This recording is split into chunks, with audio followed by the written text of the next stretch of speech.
What if I told you that everything you believe about success is wrong? That the difference between winners and losers isn't talent, luck, or circumstances, but something far more fundamental? What if the only thing standing between you and the life you want is the way your brain is currently wired?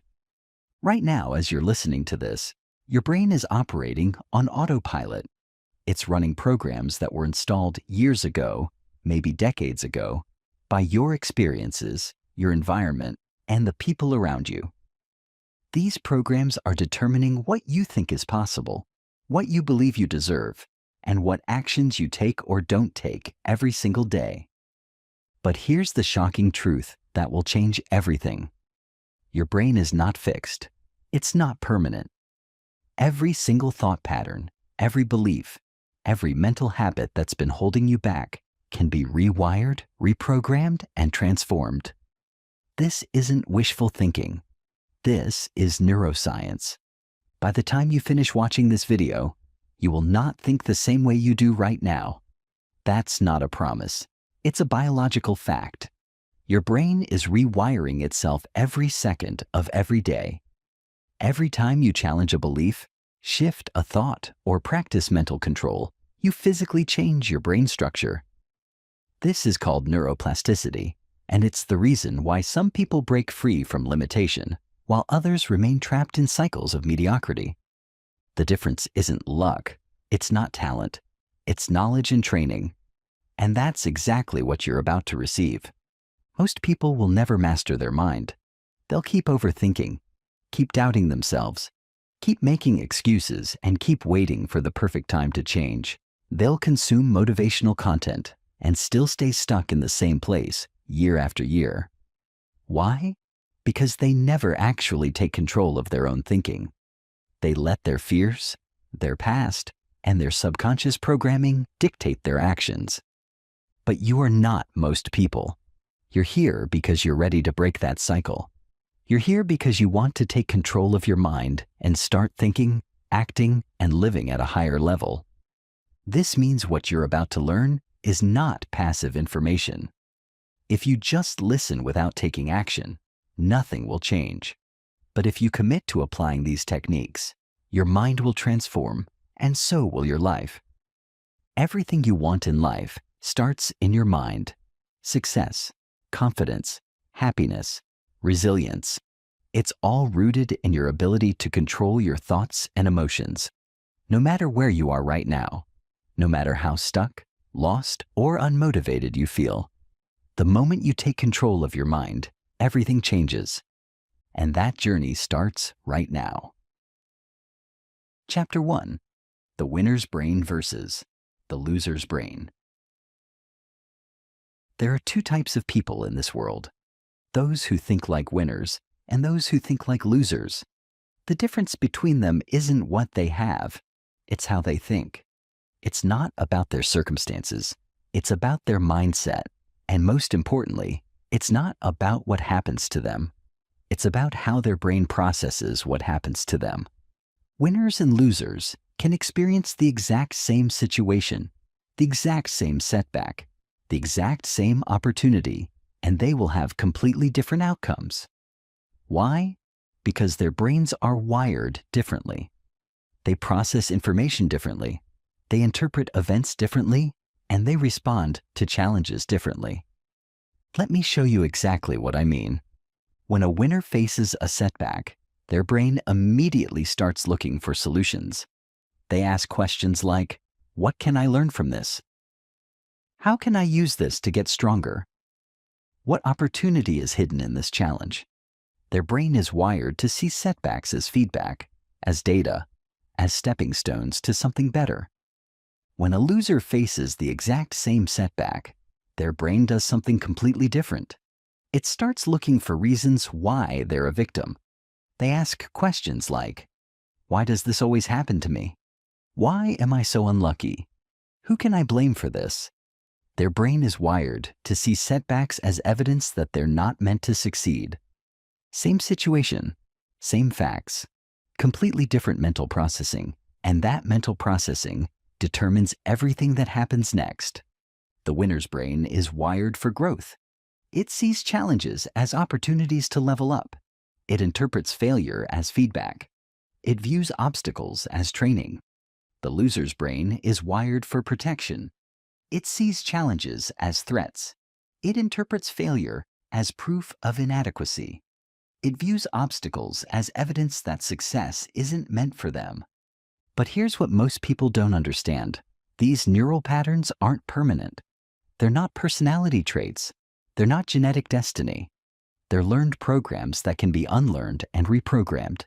Every single thought you think, every belief you hold, every reaction you have is the result of neural pathways in your brain. These pathways were carved out through repetition, through experience, through conditioning. And just like a river can change its course, your neural pathways can be redirected. The most successful people in the world understand this. They know that their external reality is a direct reflection of their internal reality. They know that to change their results, they must first change their thinking. They know that to transform their life, they must first transform their mind. Think about this. Two people can grow up in the same neighborhood, go to the same school, have similar opportunities, and end up in completely different places in life. One becomes successful, fulfilled, and unstoppable. The other stays stuck, makes excuses, and lives in mediocrity. What's the difference? Their brain wiring. The successful person learned to wire their brain for possibility, for resilience, for growth. The unsuccessful person's brain got wired for limitation, for fear, for safety. Same environment, different programming, drastically different results. But here's the game-changing truth. Regardless of how your brain is currently wired, regardless of what patterns you've developed, regardless of what you currently believe about yourself and your potential, you can rewire everything. You can reprogram your mind. You can transform your mental operating system from one that holds you back to one that propels you forward. The winner's brain operates on abundance. It believes there are always opportunities, always solutions, always ways to improve. The loser's brain operates on scarcity. It believes opportunities are rare, problems are permanent, and improvement is impossible. The winner's brain focuses on what it can control. It directs energy toward actions, decisions, and responses that create results. The loser's brain focuses on what it can't control.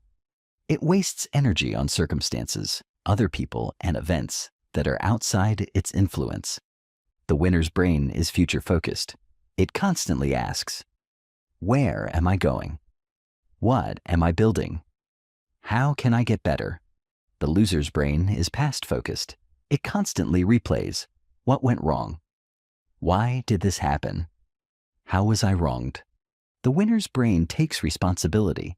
It owns outcomes, learns from mistakes, and uses failures as fuel for improvement. The loser's brain assigns blame. It finds external reasons for failures, makes excuses, and uses setbacks as reasons to quit. The winner's brain sees setbacks as temporary. It knows that every failure is just information. Every obstacle is just a puzzle to solve. Every challenge is just an opportunity to grow stronger. The loser's brain sees setbacks as permanent. It interprets failures as proof of inadequacy, obstacles as signs to give up, challenges as evidence that success isn't meant for them. Most importantly, the winner's brain understands that thinking patterns are a choice. Winners know they can consciously direct their thoughts, deliberately choose their focus, and intentionally program their responses. Losers believe they're victims of their thoughts, that their mind just happens to them, that they have no control over their mental patterns. But here's what you need to understand. Every single one of these mental patterns can be learned, practiced, and mastered. The winner's brain isn't some genetic gift. It's a trained skill. It's a developed capability. It's a conscious choice that becomes an unconscious habit. Right now, your brain is operating on whatever programming was installed throughout your life. Some of that programming serves you. Some of it doesn't. Some of it propels you forward. Some of it holds you back. The question is, are you going to let your past programming determine your future results? Or are you going to take control and install new programming that serves your goals? Because here's the truth that changes everything. Your brain doesn't care what programs are running in it. It doesn't have a preference for success or failure, for confidence or doubt, for abundance or scarcity. Your brain is neutral. It simply runs whatever programs have been installed through repetition and emotional intensity. This means you have the power to install any program you want. You can wire your brain for unstoppable confidence. You can program your mind for relentless persistence. You can code your thinking for unlimited possibility. You can train your mental operating system to process every situation like a winner. But first, you need to understand exactly how this programming works, how it got installed in the first place, and most importantly, how to change it. Because once you master the science of mental reprogramming, there is nothing, absolutely nothing, you cannot achieve. Chapter 2. The Science of Mental Reprogramming. Your brain is the most sophisticated computer ever created, and just like any computer, it operates based on the software that's been installed in it. Right now, your mental software is determining everything about your life. What you believe is possible, what you think you deserve, what actions you take, what opportunities you notice, and what results you create. But here's what most people don't realize. You are not stuck with the mental software you currently have. You can upgrade it, reprogram it, and completely transform it. The science behind this transformation is called neuroplasticity, and it's the most important discovery in neuroscience history. Neuroplasticity means your brain is plastic, changeable, moldable. For decades, scientists believed that adult brains were fixed, that neural patterns were permanent, that you were essentially stuck with whatever mental wiring you developed by early adulthood. This belief was completely wrong. We now know that your brain is constantly rewiring itself. Every single day, every single moment, your brain is creating new neural connections and weakening old ones. Every time you think a thought, feel an emotion, or take an action, you're literally reshaping your brain structure. This means that every limiting belief you have, every fear that holds you back, every negative thought pattern that sabotages your success, was created through neuroplasticity. But it also means that every empowering belief, every surge of confidence, every moment of unstoppable determination can be created through the same process. The key is understanding how neuroplasticity works and then using it intentionally to rewire your brain for success instead of letting it randomly wire your brain for limitation. Your brain has approximately 86 billion neurons, and each neuron can connect to thousands of other neurons.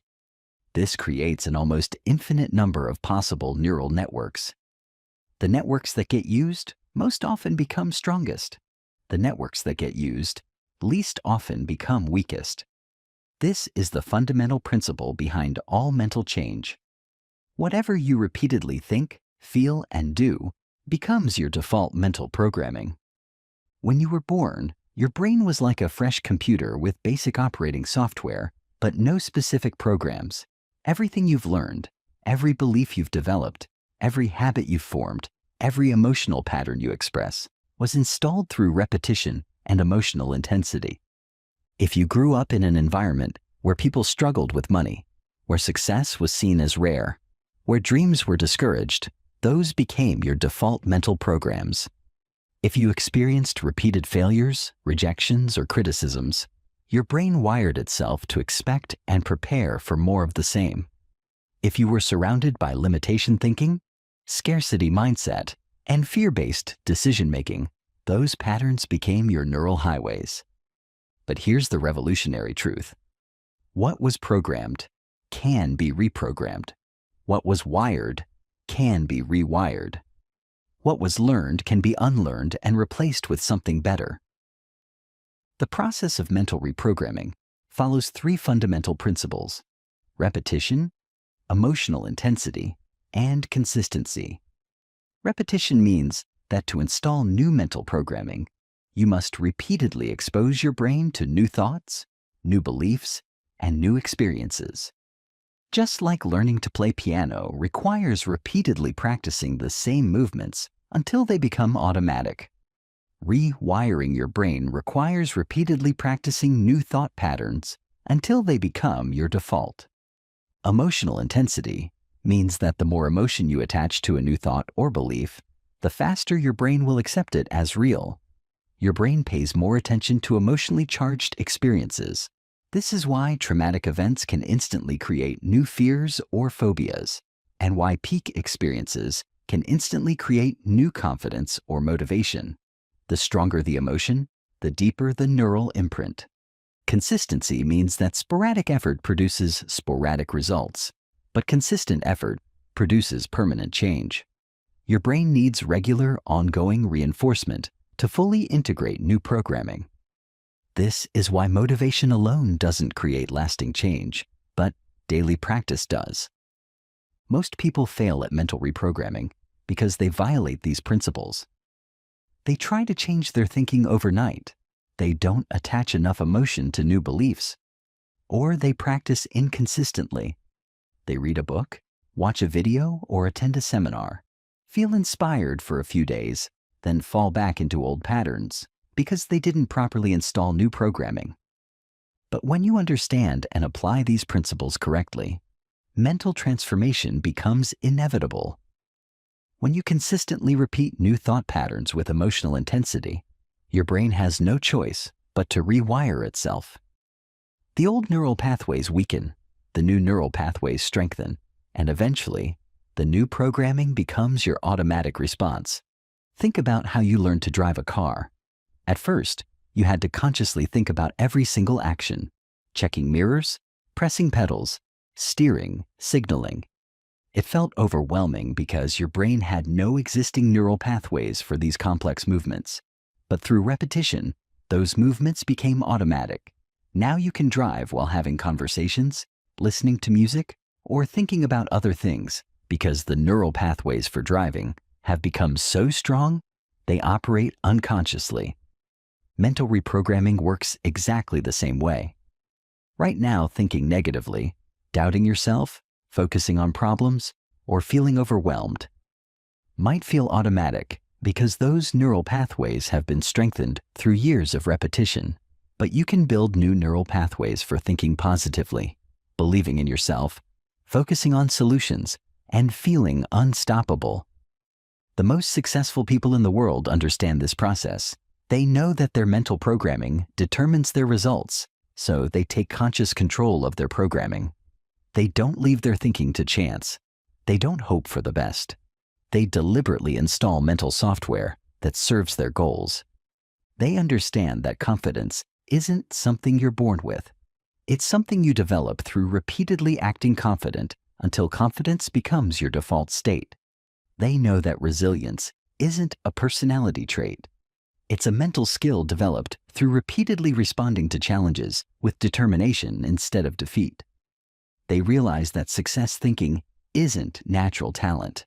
It's trained thinking developed through repeatedly focusing on possibilities instead of problems. But here's what separates the truly elite from everyone else. They understand that mental reprogramming isn't just about positive thinking or affirmations. It's about fundamentally changing how their brain processes information, interprets events, and generates responses. They don't just think differently. They've rewired their brains to automatically think differently. They don't just act confident. They've programmed their minds to default to confidence. They don't just pursue goals. They've conditioned their brains to relentlessly focus on achievement.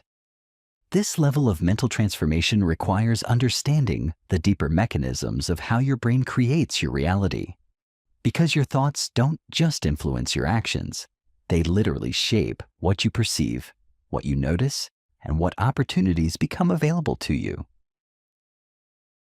Chapter 3: The Invisible Prison of Limiting Beliefs. Right now, you are living inside an invisible prison. The bars are made of beliefs, the walls are built from assumptions, and the locks are forged from fears. But here's the most shocking part. You are both the prisoner and the jailer.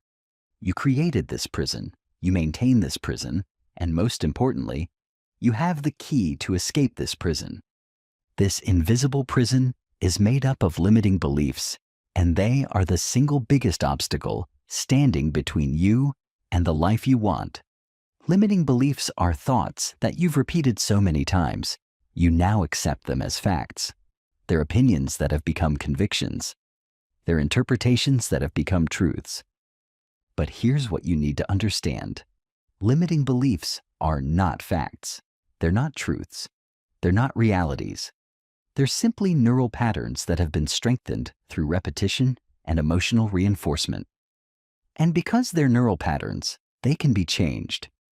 Most people don't even realize they have limiting beliefs because these beliefs have become so automatic, so unconscious, so integrated into their thinking that they feel like natural parts of their personality. They think thoughts like, I'm not good enough, success is too hard, I always mess things up, money is scarce, I don't deserve happiness, and they accept these thoughts as facts about themselves and the world. But every single one of these thoughts is a choice. Every limiting belief is a mental habit. Every self-defeating pattern is a learned response that can be unlearned and replaced with something empowering. The most dangerous limiting beliefs are the ones you don't recognize as beliefs. They're the assumptions that feel so true, so obvious, so natural, that you never question them. They operate below your conscious awareness, silently shaping every decision you make, every action you take, and every result you create. Let me give you some examples of invisible limiting beliefs that might be running your life right now. I have to work hard to be successful. This belief keeps you trapped in the hustle mentality, trading time for money instead of building systems that create wealth. Success requires sacrifice. This belief makes you think you have to choose between success and happiness, between achievement and relationships, between money and fulfillment. I'm not smart enough. This belief stops you from pursuing opportunities, learning new skills, or taking risks that could transform your life. Money doesn't grow on trees. This belief programs your brain to see money as scarce, difficult to obtain, and something you have to struggle for. You can't trust anyone.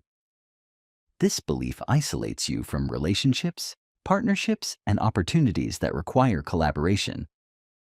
Life is hard.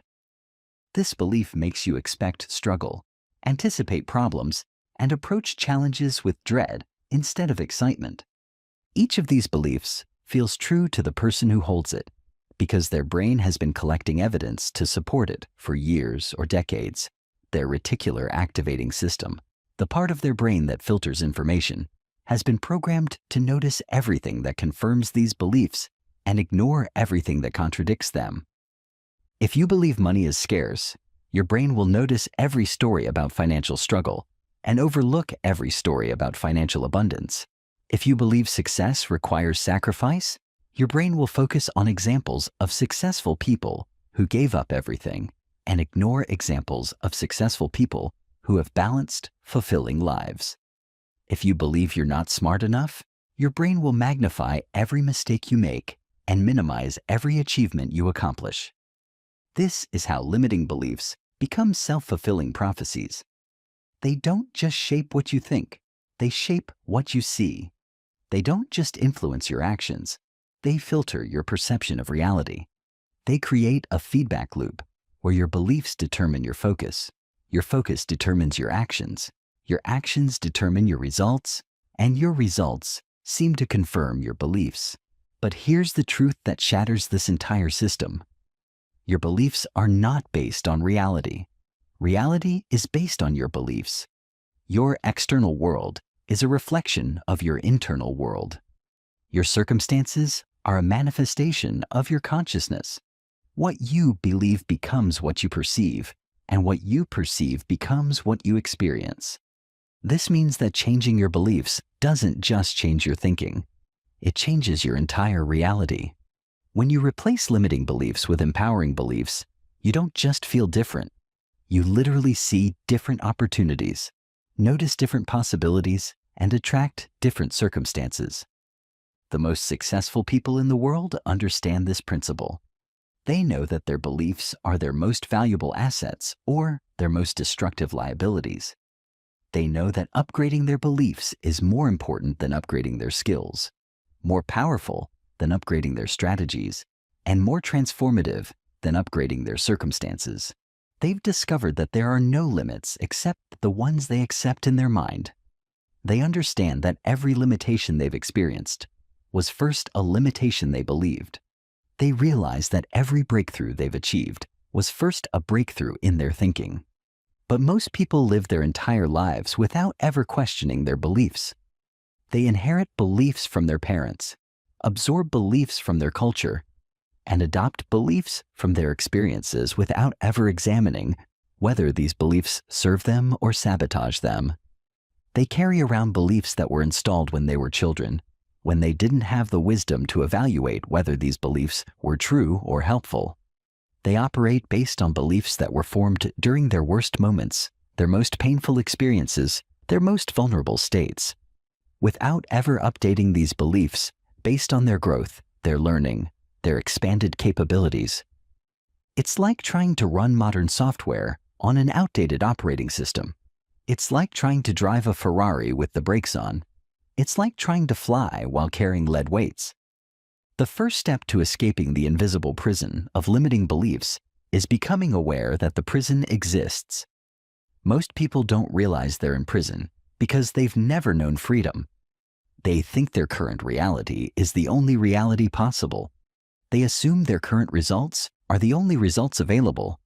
They believe their current limitations are permanent and unchangeable. But once you realize that your limitations are just beliefs, that your beliefs are just thoughts, and that your thoughts are just choices, everything changes. Once you understand that every belief was learned and can therefore be unlearned, you gain the power to consciously choose beliefs that serve your goals instead of unconsciously accepting beliefs that sabotage your dreams. The second step is identifying which specific limiting beliefs are running your life. This requires honest self-examination, ruthless self-awareness, and the courage to question beliefs that might feel fundamental to your identity. Ask yourself, what do I believe about money? What do I believe about success? What do I believe about my capabilities? What do I believe about what's possible for someone like me? What do I believe about what I deserve? What do I believe about how hard I have to work? What do I believe about what other people think of me? Write down your immediate, instinctive answers. Don't filter them. Don't judge them. Don't try to make them sound good. Just capture your raw, honest beliefs. These are the mental programs currently running your life. The third step is challenging these beliefs with logic, evidence, and empowering alternatives. For every limiting belief you identify, ask, is this absolutely true? Where did this belief come from? What evidence contradicts this belief? How is this belief serving me? How is this belief limiting me? What would be a more empowering belief? What would be possible if I believed something different? The fourth step is installing new empowering beliefs through repetition, emotional intensity, and consistency. This isn't just about positive thinking or wishful thinking. This is about systematically reprogramming your brain to operate based on beliefs that serve your goals instead of beliefs that sabotage your dreams. But before you can install new programming, you need to understand exactly how your current programming was installed in the first place. You need to understand the hidden forces that have been shaping your reality without your conscious awareness. You need to discover the silent architect that has been building your life behind the scenes. Chapter 4.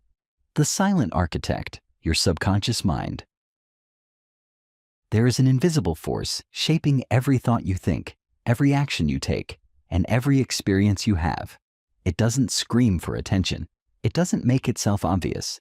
Instead, it operates in the background, molding your reality without you even realizing it.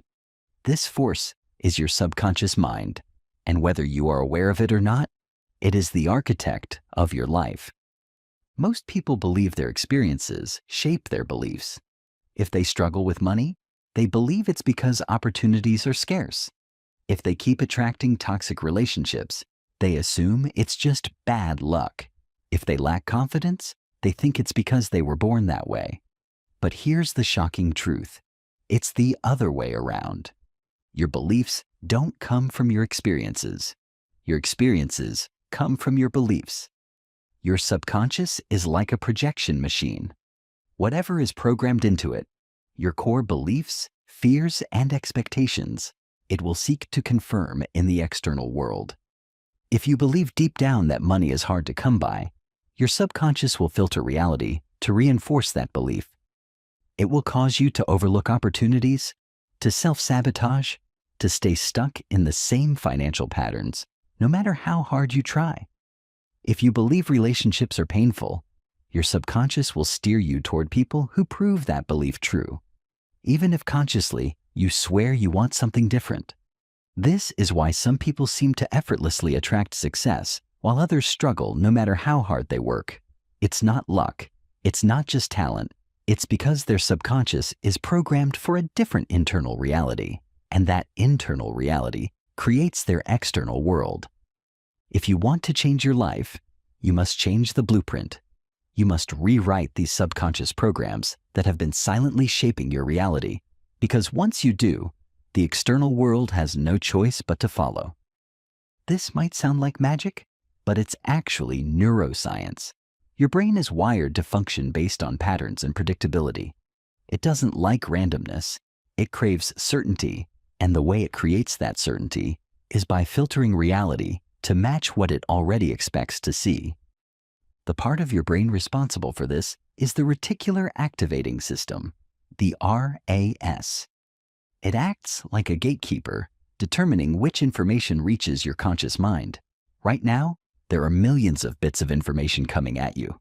Sounds, colors, sensations, conversations happening around you. But your brain filters out almost all of it, only letting through what it considers relevant. And what does it consider relevant? Whatever aligns with your subconscious beliefs. This is why once you buy a new car, you suddenly start seeing that same model everywhere. It was always there, but your brain didn't notice it before, because it wasn't part of your internal reality. Now that it is, your RAS lets it through. The same principle applies to everything in your life: success, confidence, love, abundance. If your subconscious does not believe something is possible for you, your RAS will filter out anything that contradicts that belief, keeping you trapped in the same patterns. This is why affirmations alone don't work. You can tell yourself 1,000 times, "I am successful," but if your subconscious does not believe it, your RAS will continue filtering reality to prove you wrong. The key is to reprogram the subconscious first, to change what it believes is possible, so that your brain starts filtering new evidence to support the reality you want. Your subconscious was programmed through years of repetition, emotional experiences, and environmental conditioning. Every message you received about money, success, relationships, and your own capabilities was downloaded into your subconscious and became part of your operating system. If you grew up hearing, "Money doesn't grow on trees," your subconscious absorbed that as truth. If you experienced failures and were told, "You're not smart enough," your subconscious filed that as fact. If you witnessed your parents struggle and heard, "Life is hard," your subconscious accepted that as reality. These programs were installed when you were young, when your brain was most impressionable, when you didn't have the critical thinking skills to evaluate whether these messages were true or helpful. But they became the foundation of how you see yourself in the world. The problem is that most people never update their subconscious programming. They carry around beliefs that were installed when they were children, when they didn't have the wisdom to choose empowering beliefs over limiting ones. They operate based on programs that were created during their worst moments, their most painful experiences, their most vulnerable states. It's like trying to run a modern business using a computer from 1985. The hardware might still function, but the software is completely outdated and inadequate for current demands. But here's the revolutionary truth. What has been programmed can be reprogrammed. Your mind is not a fixed entity locked in place like an unchangeable machine. It is a living, evolving system shaped by the inputs you allow into it. And just as your subconscious was trained to believe in limitations, it can be trained to believe in limitless potential.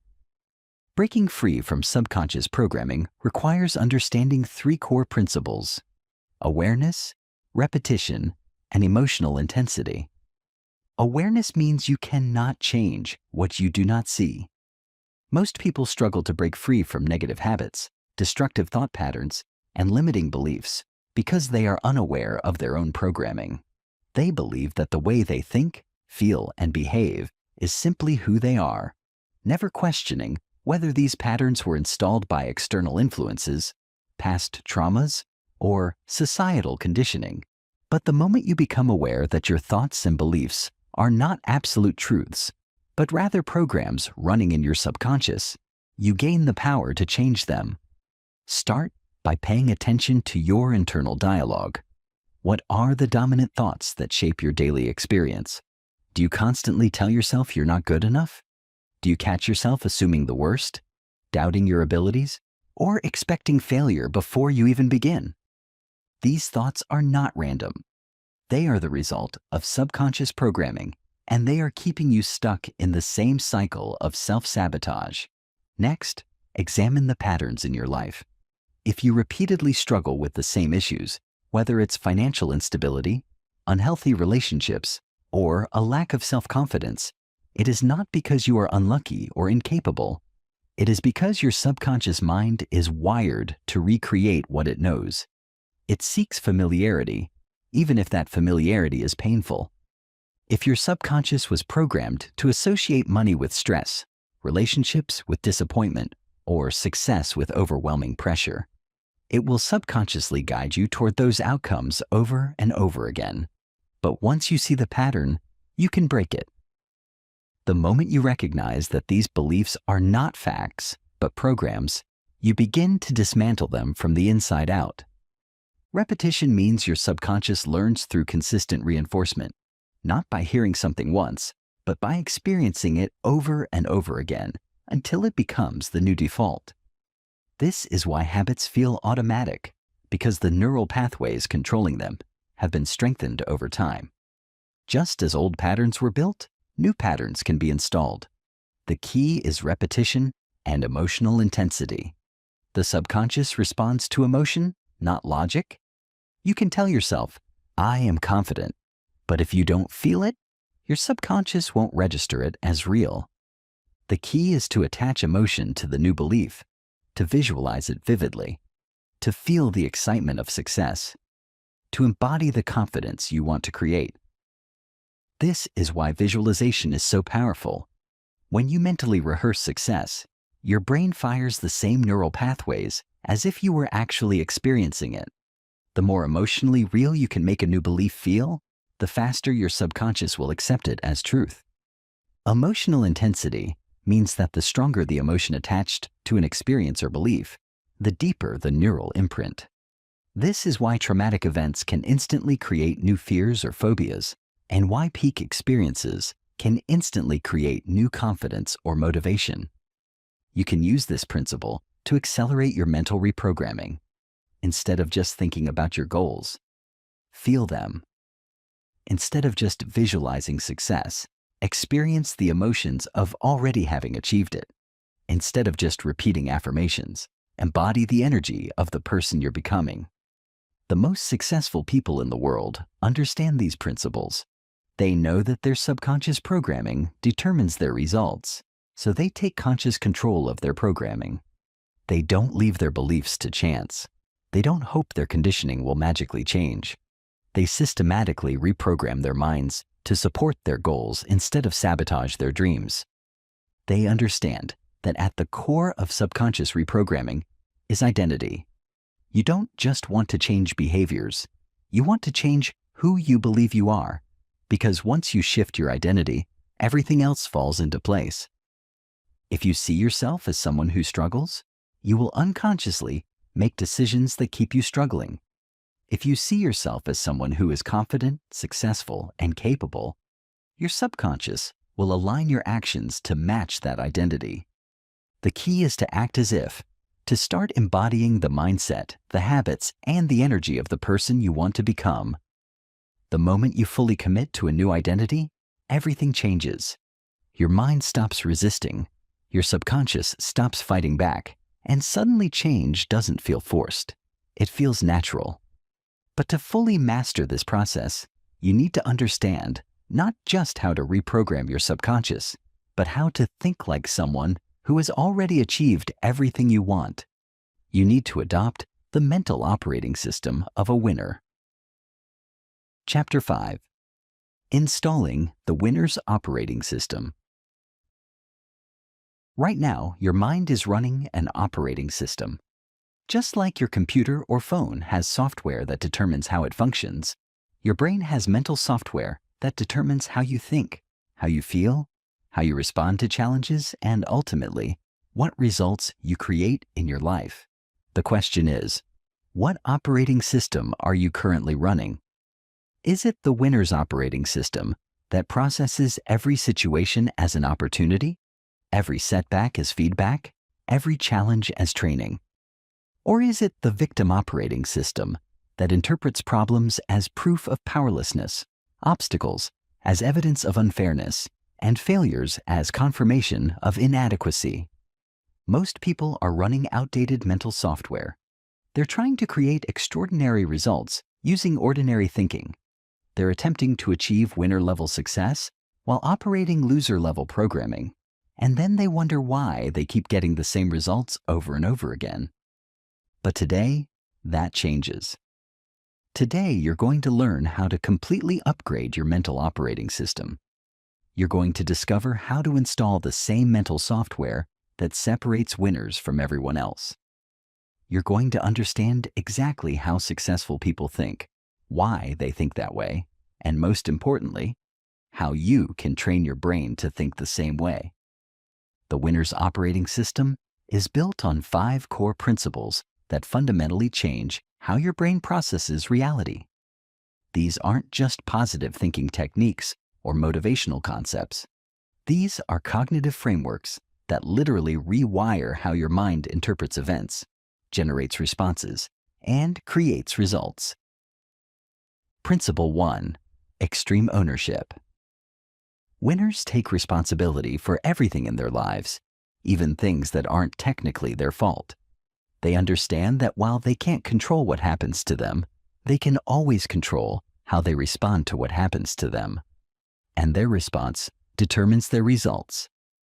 When something goes wrong, losers immediately start looking for someone or something to blame.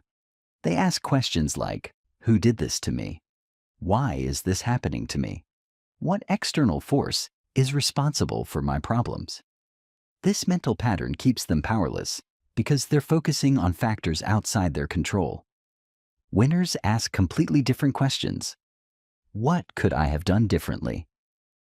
How can I prevent this in the future? What can I learn from this experience? How can I use this to become stronger? This mental pattern keeps them powerful because they're focusing on factors within their control. The winner's operating system is programmed to assume responsibility even when it's not required, because responsibility equals power. The more responsibility you take, the more control you have. The more control you have, the more results you can create. This doesn't mean blaming yourself for everything that goes wrong. It means training your brain to immediately shift from "what happened to me?" to "what can I do about it?" It means programming your mind to focus on response rather than circumstances, on solutions rather than problems, on action rather than reaction. Principle 2. Growth mindset supremacy. The winner's operating system is built on the fundamental belief that everything can be improved, every skill can be developed, every challenge can be overcome, and every limitation can be transcended through learning, practice, and persistence. Losers operate from a fixed mindset. They believe their abilities are set in stone. Their intelligence is predetermined. Their potential is limited by their current circumstances. When they encounter difficulties, they interpret them as evidence that they don't have what it takes. When they face failures, they see proof that they're not meant to succeed. Winners operate from a growth mindset. They believe their abilities can be developed. Their intelligence can be increased. Their potential is unlimited as long as they're willing to learn and grow. When they encounter difficulties, they interpret them as opportunities to develop new capabilities.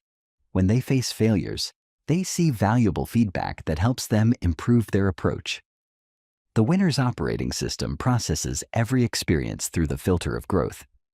Every setback becomes a setup for a comeback. Every obstacle becomes training for bigger challenges. Every failure becomes education for future success. This mental programming creates a completely different relationship with challenge and adversity. Instead of avoiding difficulties, winners seek them out because they know that growth only happens outside the comfort zone. Instead of fearing failure, winners embrace it because they understand that failure is the fastest path to learning. Principle 3. Solution-focused processing. The winner's operating system is programmed to immediately shift from problem identification to solution generation. While most people get stuck analyzing problems, complaining about circumstances, and discussing why things are difficult, winners spend their mental energy finding solutions, creating strategies, and taking action. When losers encounter a problem, they ask, "Why is this so hard? Why does this always happen? How unfair is this situation?" These questions keep them stuck in problem-focused thinking, which generates frustration, helplessness, and inaction. When winners encounter the exact same problem, they ask, "How can I solve this? What resources do I need? Who can help me? What's the fastest path forward?" These questions immediately shift them into solution-focused thinking, which generates creativity, resourcefulness, and action. The winner's operating system contains a built-in assumption that every problem has a solution, every challenge has a pathway through it, every obstacle has a way around it. This assumption doesn't guarantee that solutions will be easy or obvious, but it guarantees that mental energy will be directed toward finding solutions rather than dwelling on problems. This programming creates what psychologists call solution fluency, the ability to rapidly generate multiple approaches to any challenge. Winners don't just find one solution, they find several solutions and choose the best one. They don't just solve problems, they solve them faster, more efficiently, and more creatively than everyone else. Principle 4. Abundance processing. The winner's operating system operates on the fundamental assumption that there is always enough opportunities, enough resources, enough time, enough possibilities. This creates a completely different approach to goals, relationships, and decision-making. Losers operate from scarcity programming. They believe opportunities are rare, resources are limited, time is running out, and success is a zero-sum game where someone else's win means their loss. This programming creates fear-based decision-making, competitive thinking, and hoarding behaviors. Winners operate from abundance programming. They believe opportunities are everywhere. Resources can be created or attracted. Time can be leveraged. And success is unlimited because value creation is unlimited. This programming creates opportunity-based decision-making, collaborative thinking, and generous behaviors. The winner's operating system scans reality for possibilities rather than limitations. It notices what's available rather than what's missing. It focuses on what can be created rather than what already exists.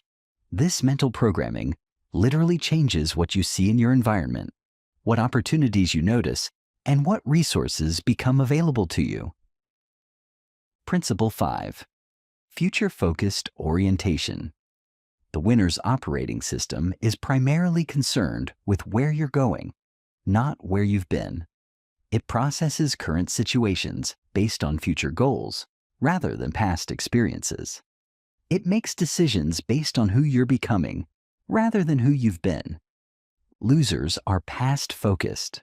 They make decisions based on previous failures. They judge current opportunities through the lens of old disappointments. They limit future possibilities based on historical limitations. This keeps them trapped in cycles of repeating the same patterns and expecting different results. Winners are future-focused. They make decisions based on future goals. They evaluate current opportunities through the lens of ultimate objectives. They expand future possibilities by learning from, but not living in the past. This programming creates momentum, optimism, and strategic thinking. The winner's operating system contains built-in future vision that influences every decision, every action, every response. Instead of asking, "What has been true?" it asks, "What could be true?" Instead of being limited by historical patterns, it's inspired by future possibilities. But understanding these principles intellectually is not enough. Knowledge without application is just entertainment. To actually upgrade your mental operating system, you need to systematically install these new thinking patterns through deliberate practice, consistent reinforcement, and emotional conditioning. The installation process requires 3 phases: recognition, replacement, and reinforcement. Recognition means becoming aware of when your old operating system is running. You need to catch yourself thinking like a victim instead of a winner, focusing on problems instead of solutions, operating from scarcity instead of abundance. This requires developing what I call metacognitive awareness. Awareness of your own thinking patterns.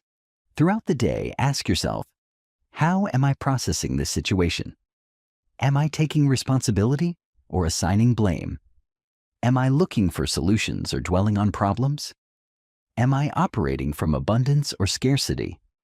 Am I focused on growth or focused on limitations? Am I thinking about the future or stuck in the past? Replacement means consciously shifting from old thinking patterns to new ones.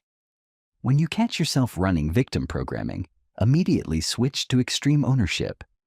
When you notice problem-focused thinking, deliberately shift to solution generation. When you detect scarcity mindset, consciously access abundance programming. This isn't about suppressing negative thoughts or pretending problems don't exist. It's about training your brain to process the same information through a more empowering framework. The facts don't change, but your interpretation of the facts transforms everything. Reinforcement means strengthening new neural pathways through repetition, emotion, and consistency.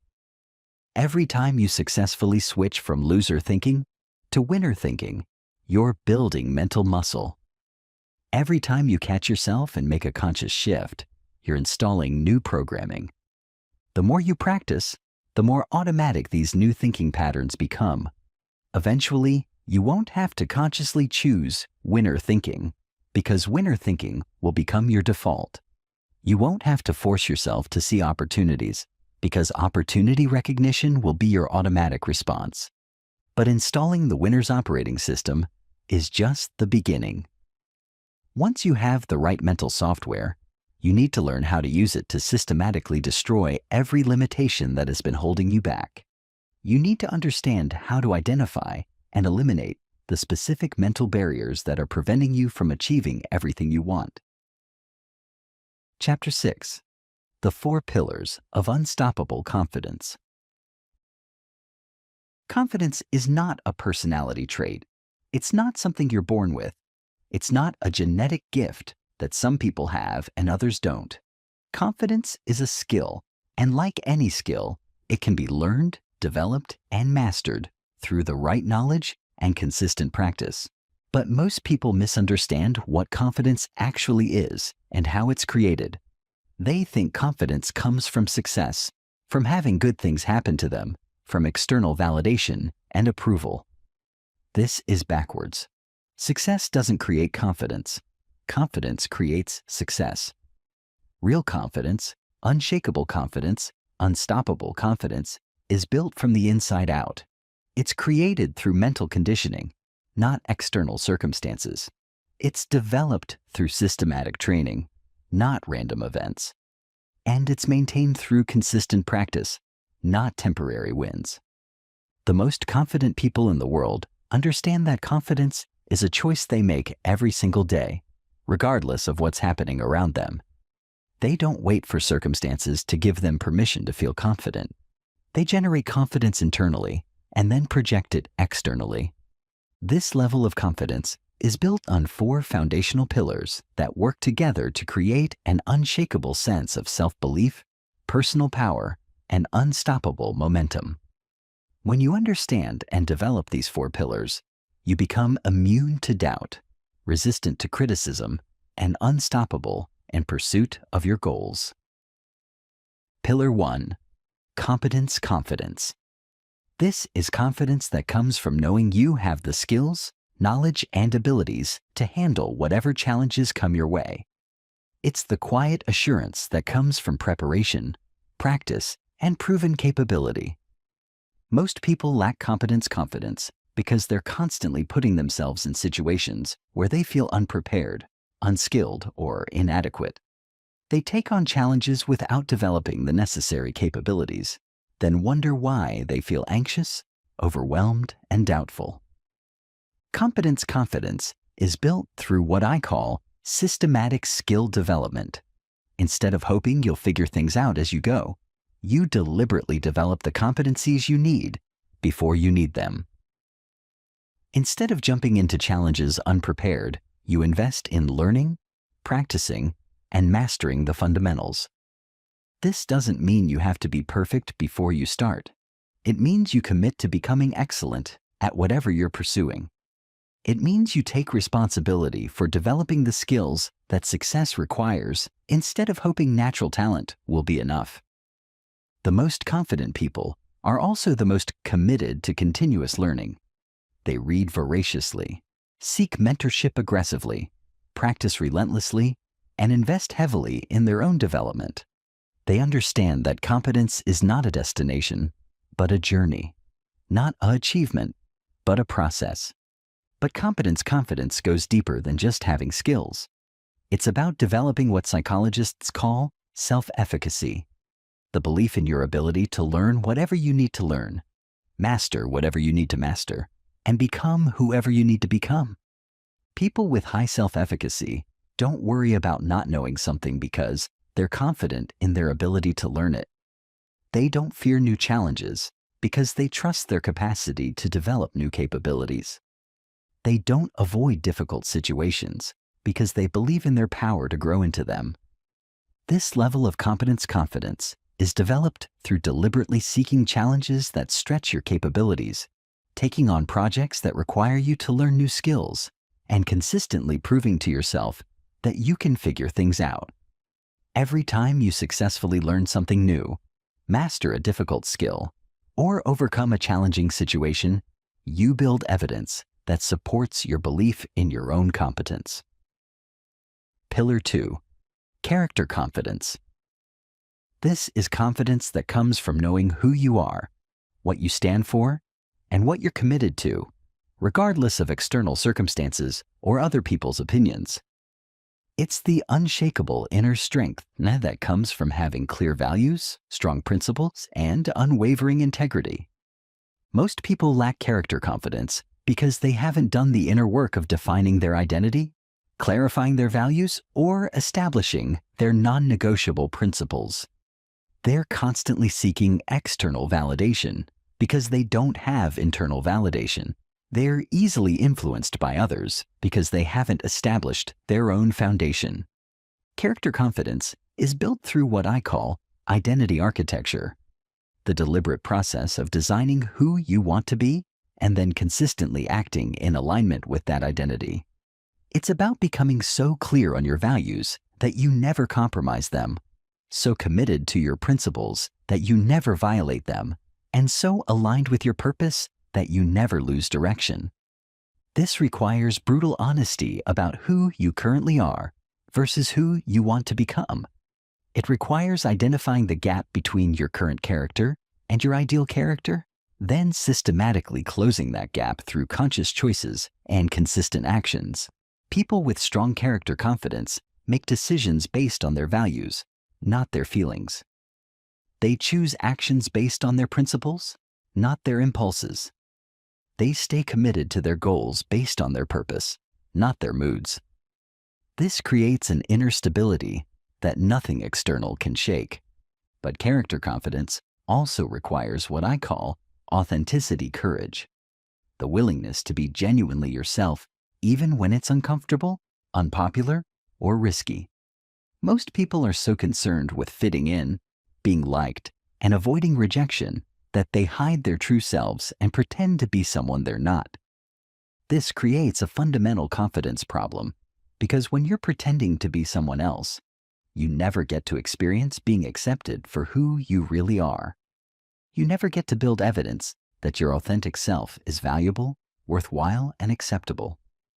Authenticity courage means being willing to express your real thoughts, share your genuine feelings, pursue your actual interests, and live according to your true values, even when it means some people might not approve. The paradox is that the more authentic you become, the more confident you feel, and the more confident you feel, the more attractive you become to the right people. Pillar 3. Courage confidence. This is confidence that comes from repeatedly facing your fears, taking bold actions, and proving to yourself that you can handle whatever life throws at you. It's the deep knowing that you have the inner strength to deal with challenges, setbacks, and uncertainties. Most people lack courage confidence because they spend their lives avoiding discomfort, minimizing risks, and staying within their comfort zones. They choose safety over growth, certainty over opportunity, and comfort over courage. This creates a downward spiral where the less they challenge themselves, the less confident they become in their ability to handle challenges. Courage confidence is built through what I call progressive fear-facing. Systematically exposing yourself to increasingly challenging situations that require you to act despite fear, uncertainty, or discomfort.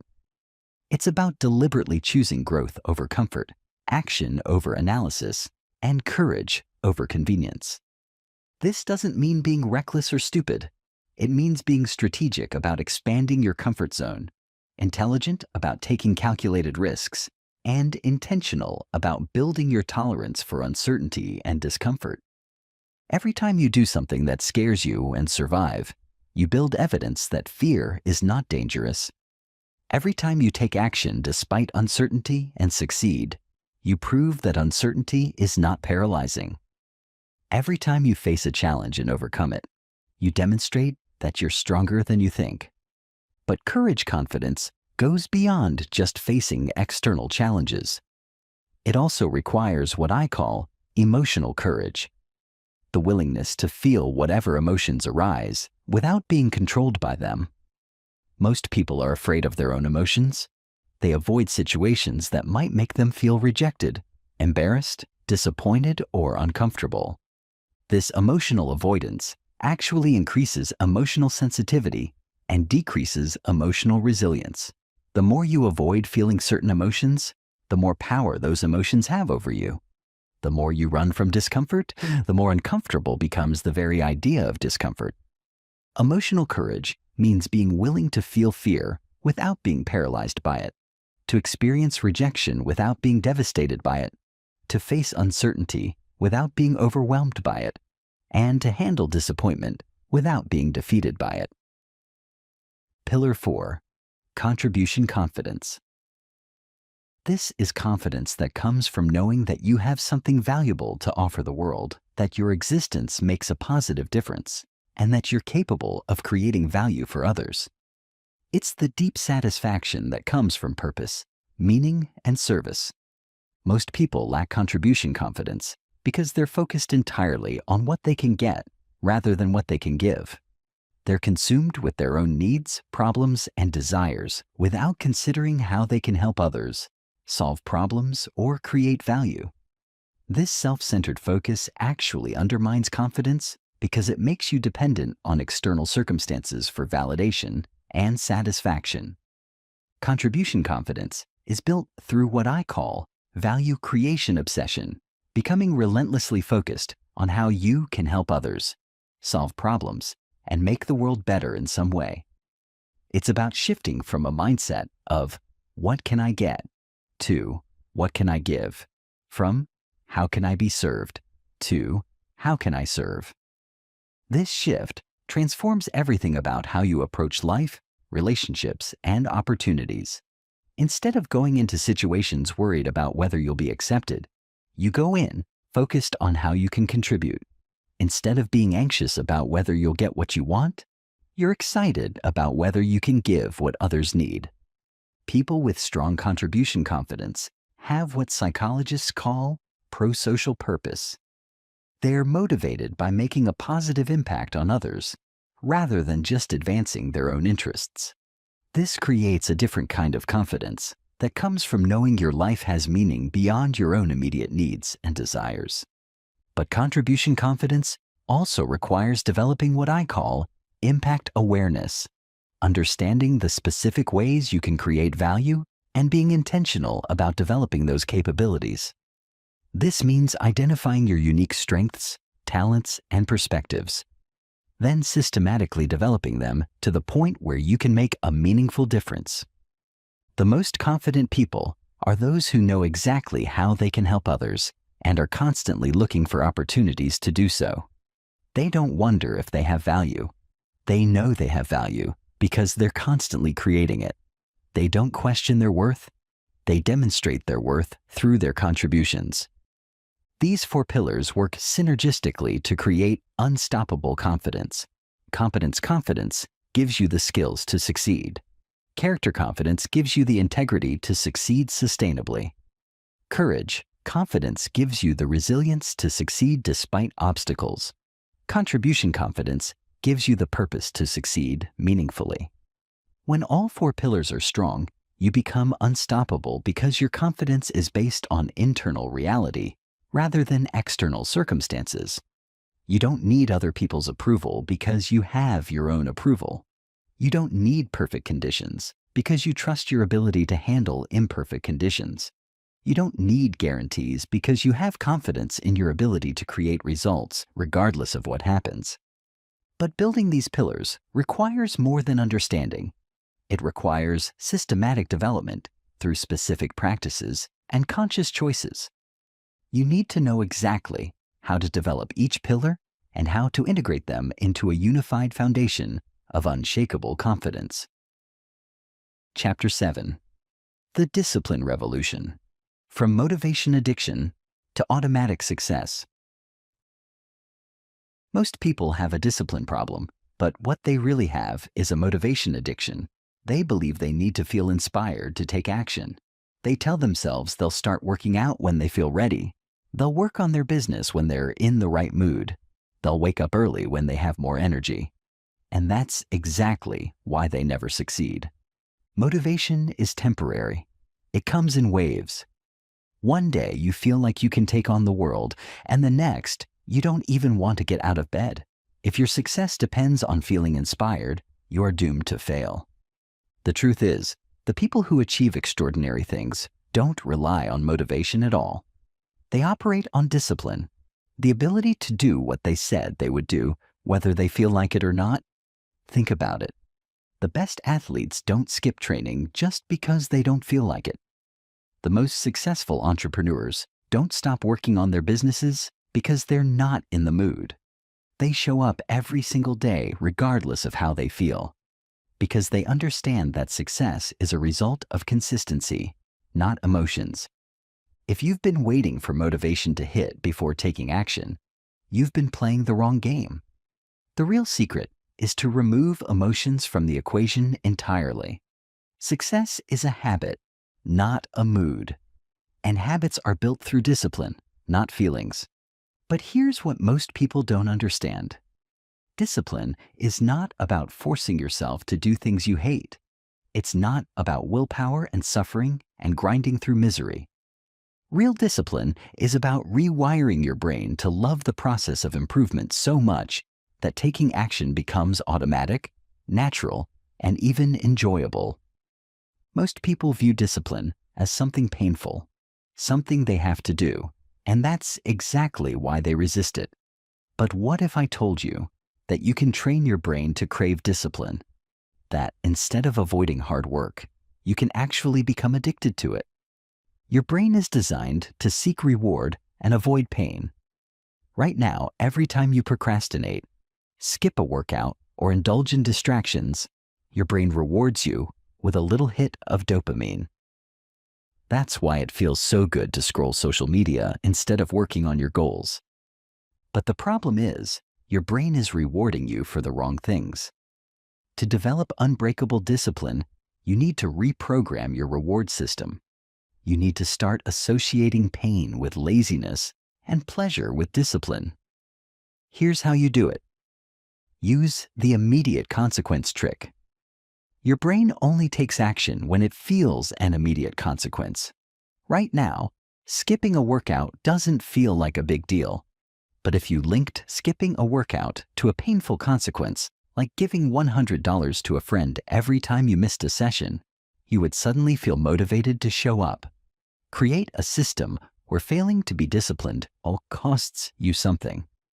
Reframe discomfort as a sign of growth. Instead of dreading hard work, start seeing it as proof that you're leveling up.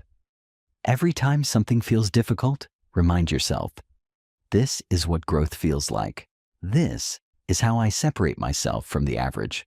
When you start linking discomfort to progress, discipline becomes a game instead of a burden. Celebrate discipline, not just results. Most people only reward themselves when they hit a big goal. But to make discipline addictive, you need to celebrate the act of showing up, not just the outcome. Every time you follow through on a commitment, recognize that you just became more powerful. Build an identity around being someone who always follows through. If you apply these mindset shifts, discipline stops feeling like a chore and starts feeling like power. And when that happens, you become unstoppable. But individual acts of discipline are not enough. The most disciplined people in the world don't rely on willpower alone. They have systems that make discipline automatic. If you want to guarantee that you follow through on your goals every single time, you need to build a system that removes decision-making, eliminates distractions, and makes success inevitable. First, eliminate decision fatigue.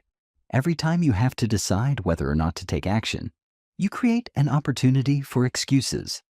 The solution is to remove decision-making entirely. Set up your workouts, work hours, or study sessions at the same time every day. Make it a rule, not a choice. Second, use the 5-minute rule. The hardest part of any task is starting. Trick your brain by committing to just 5 minutes of action. Once you start, momentum will take over and you'll keep going. Third, create a no negotiation policy. The most disciplined people have rules they never break. Decide in advance what you will always do, whether you feel like it or not. Make it a non-negotiable. For example, I never skip 2 days in a row. I always wake up at 6 a.m. I always do what I say I'll do. Fourth, set up accountability triggers. If no one is watching, it's easy to slack off. Find a system that forces you to stay on track. This could be a coach, a friend who checks in on you, or even a public commitment that puts your reputation on the line. If you implement these systems, you will no longer have to force yourself to be disciplined. It will become automatic. At the end of the day, your success will not be determined by how motivated you feel. It will be determined by how disciplined you are. If you are willing to do what others won't. If you are willing to show up every single day no matter what, you will achieve things that 99% of people never will. The question is, will you commit to discipline, or will you stay stuck in the cycle of inconsistency? The choice is yours, but know this, your future depends on it. But discipline alone is not enough. You can be the most disciplined person in the world, but if you're not taking the right actions, If you're not executing at the level required to win, you'll just be very consistent at producing mediocre results. This is why you need to understand the difference between being busy and being productive, between working hard and working smart, between taking action and taking the right action. Chapter 8. The Execution Machine: How to Take Massive Action and Achieve in Months what others take years to do. You set goals, you plan, you think about what you want, but let me ask you, how much of what you planned actually got done? How much closer are you to your dream today than you were 6 months ago? A year ago? If the answer is not much, there's a reason. It's not because you're not smart enough. It's not because you don't want it badly enough. It's because you're not executing at the level required to win. The biggest lie most people tell themselves is that they are working hard. But if you zoom in, what they are really doing is thinking about working hard, making lists, reading books, watching videos, getting lost in endless research, all while avoiding the one thing that actually creates results: relentless execution. Think about the people who achieve insane levels of success. The entrepreneurs who build million-dollar businesses from scratch, the athletes who dominate their sport, the artists who seem to pump out masterpiece after masterpiece. Do you really think they have some secret advantage you don't have? The truth is, they just execute at a level that 99% of people won't. They don't waste time. They don't overthink. They don't wait until everything is perfect. They take massive, relentless action over and over and over again until they succeed. This is going to change the way you approach action forever.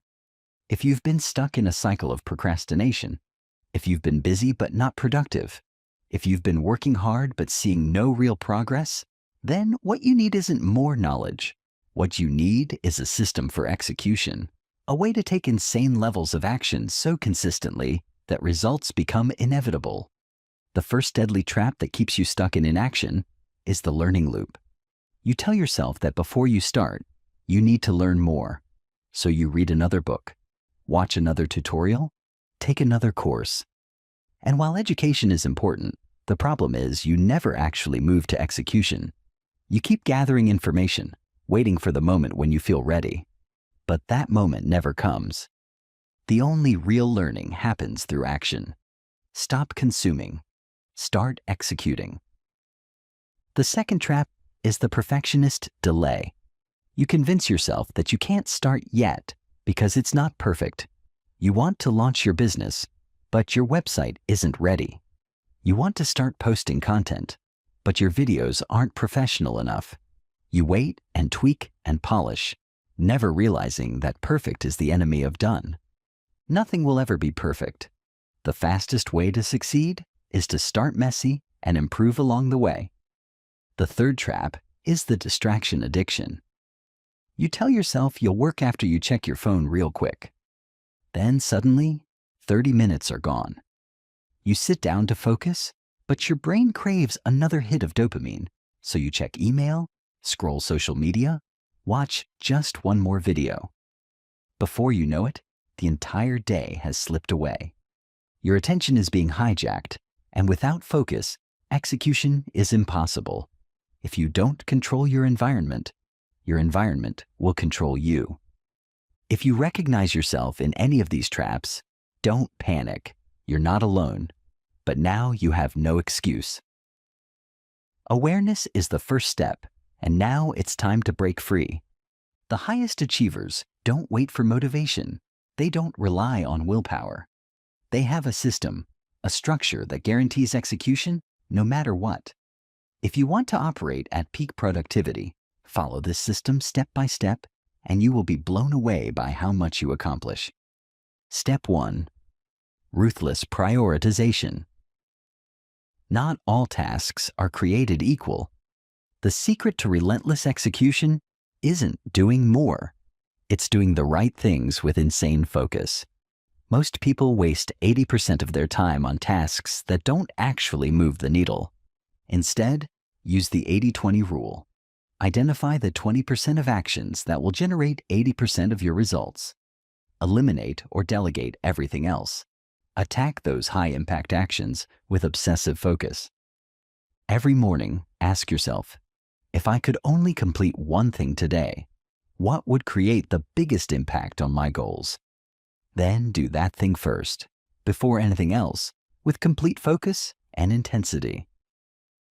Step 2. Time blocking mastery. Most people live in reactive mode, responding to whatever seems urgent in the moment. This is a recipe for mediocrity. Winners live in proactive mode, controlling their time instead of letting time control them. Time blocking means scheduling specific blocks of time for specific activities and treating those blocks as sacred. During a work block, you only work. During a learning block, you only learn. During a health block, you only focus on fitness and nutrition. No multitasking, no distractions, no exceptions.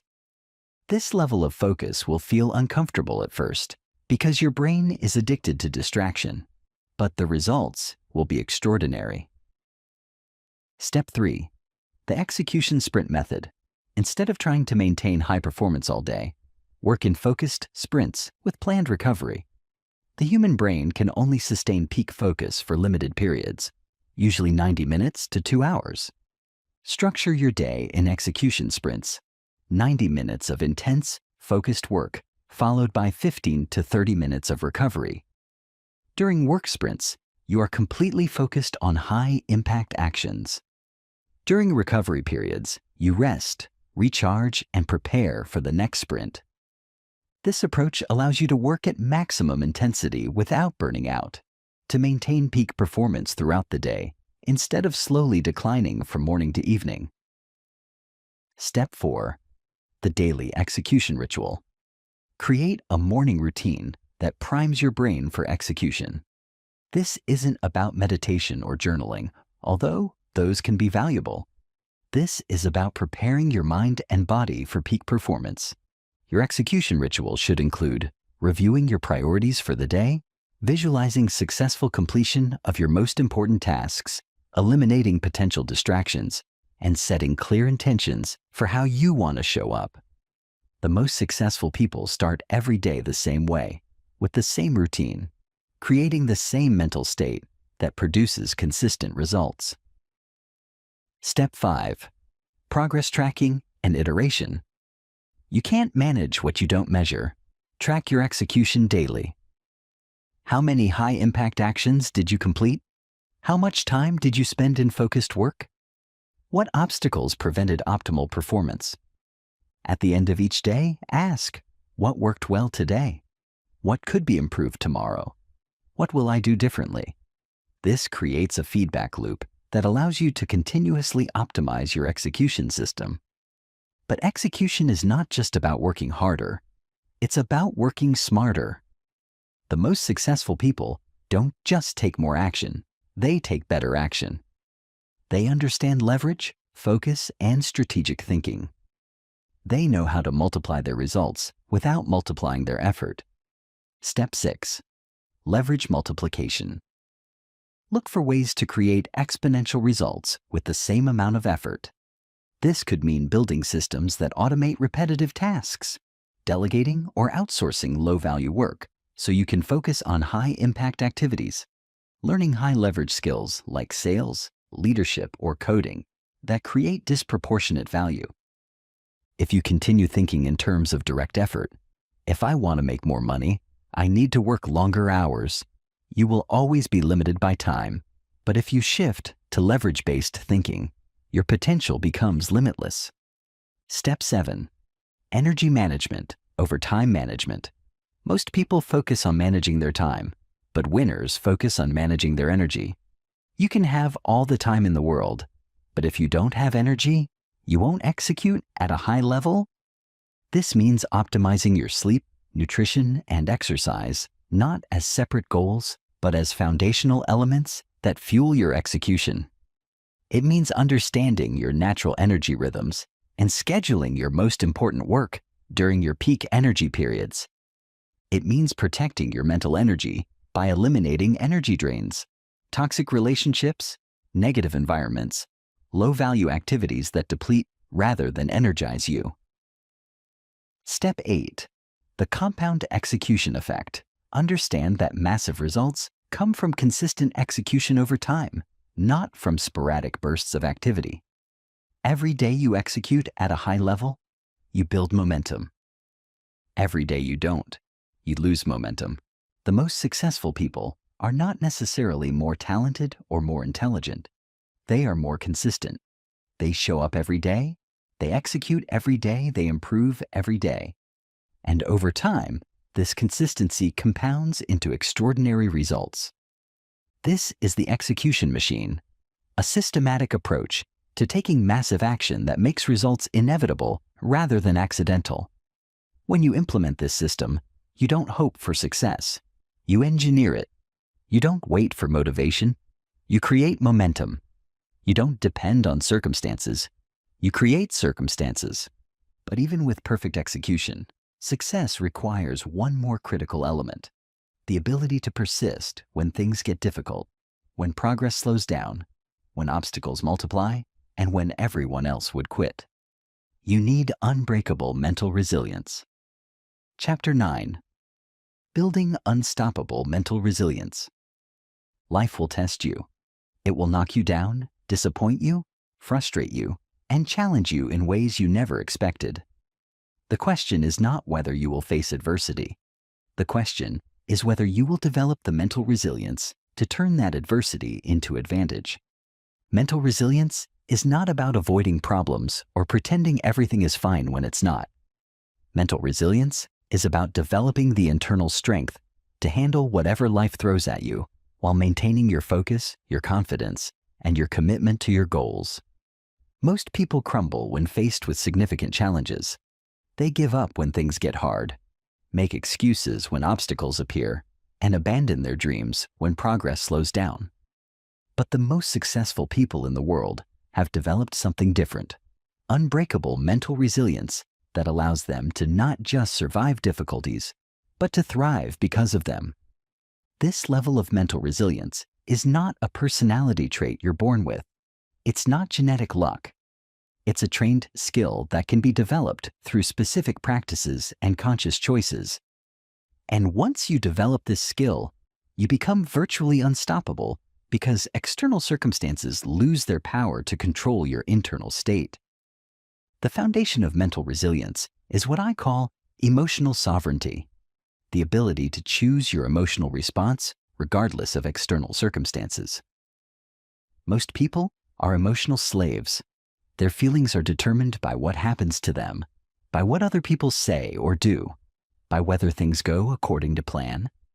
When something good happens, they feel good. When something bad happens, they feel bad. Their emotional state is completely dependent on factors outside their control, which means they're constantly at the mercy of circumstances, other people, and random events. But mentally resilient people have developed emotional sovereignty. They understand that while they cannot control what happens to them, they can always control how they respond to what happens to them.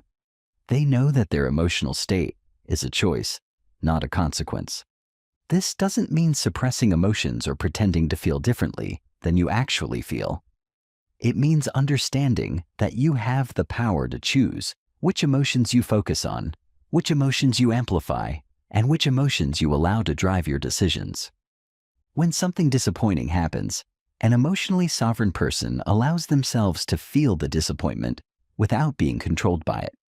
They acknowledge the emotion, process it, learn from it, and then consciously choose a more empowering emotional state that serves their goals. The first step to developing emotional sovereignty is understanding the difference between feeling emotions and being emotions. When you say, "I am angry," or "I am depressed," you're identifying yourself with the emotion, making it part of your identity. But when you say, "I feel angry," or "I notice depression," you're creating distance between yourself and the emotion, recognizing it as a temporary experience rather than a permanent state. This linguistic shift creates psychological space that allows you to choose your response instead of automatically reacting. It reminds you that emotions are information, not instructions. They tell you something about your current state, but they don't have to determine your next action. The second component of mental resilience is what I call adversity reframing, the ability to find opportunity, growth, and advantage in every challenge you face. This is not about positive thinking or pretending that bad things are actually good. This is about training your brain to look for the hidden benefits in every difficult situation. Mentally resilient people have developed the habit of asking empowering questions when faced with adversity. What can I learn from this? How can this make me stronger? What opportunities might be hidden in this challenge? How can I use this experience to help others? What would I need to believe about this situation to feel excited instead of defeated? These questions don't change the facts of the situation, but they completely change how your brain processes those facts. Instead of seeing problems as threats, you start seeing them as training.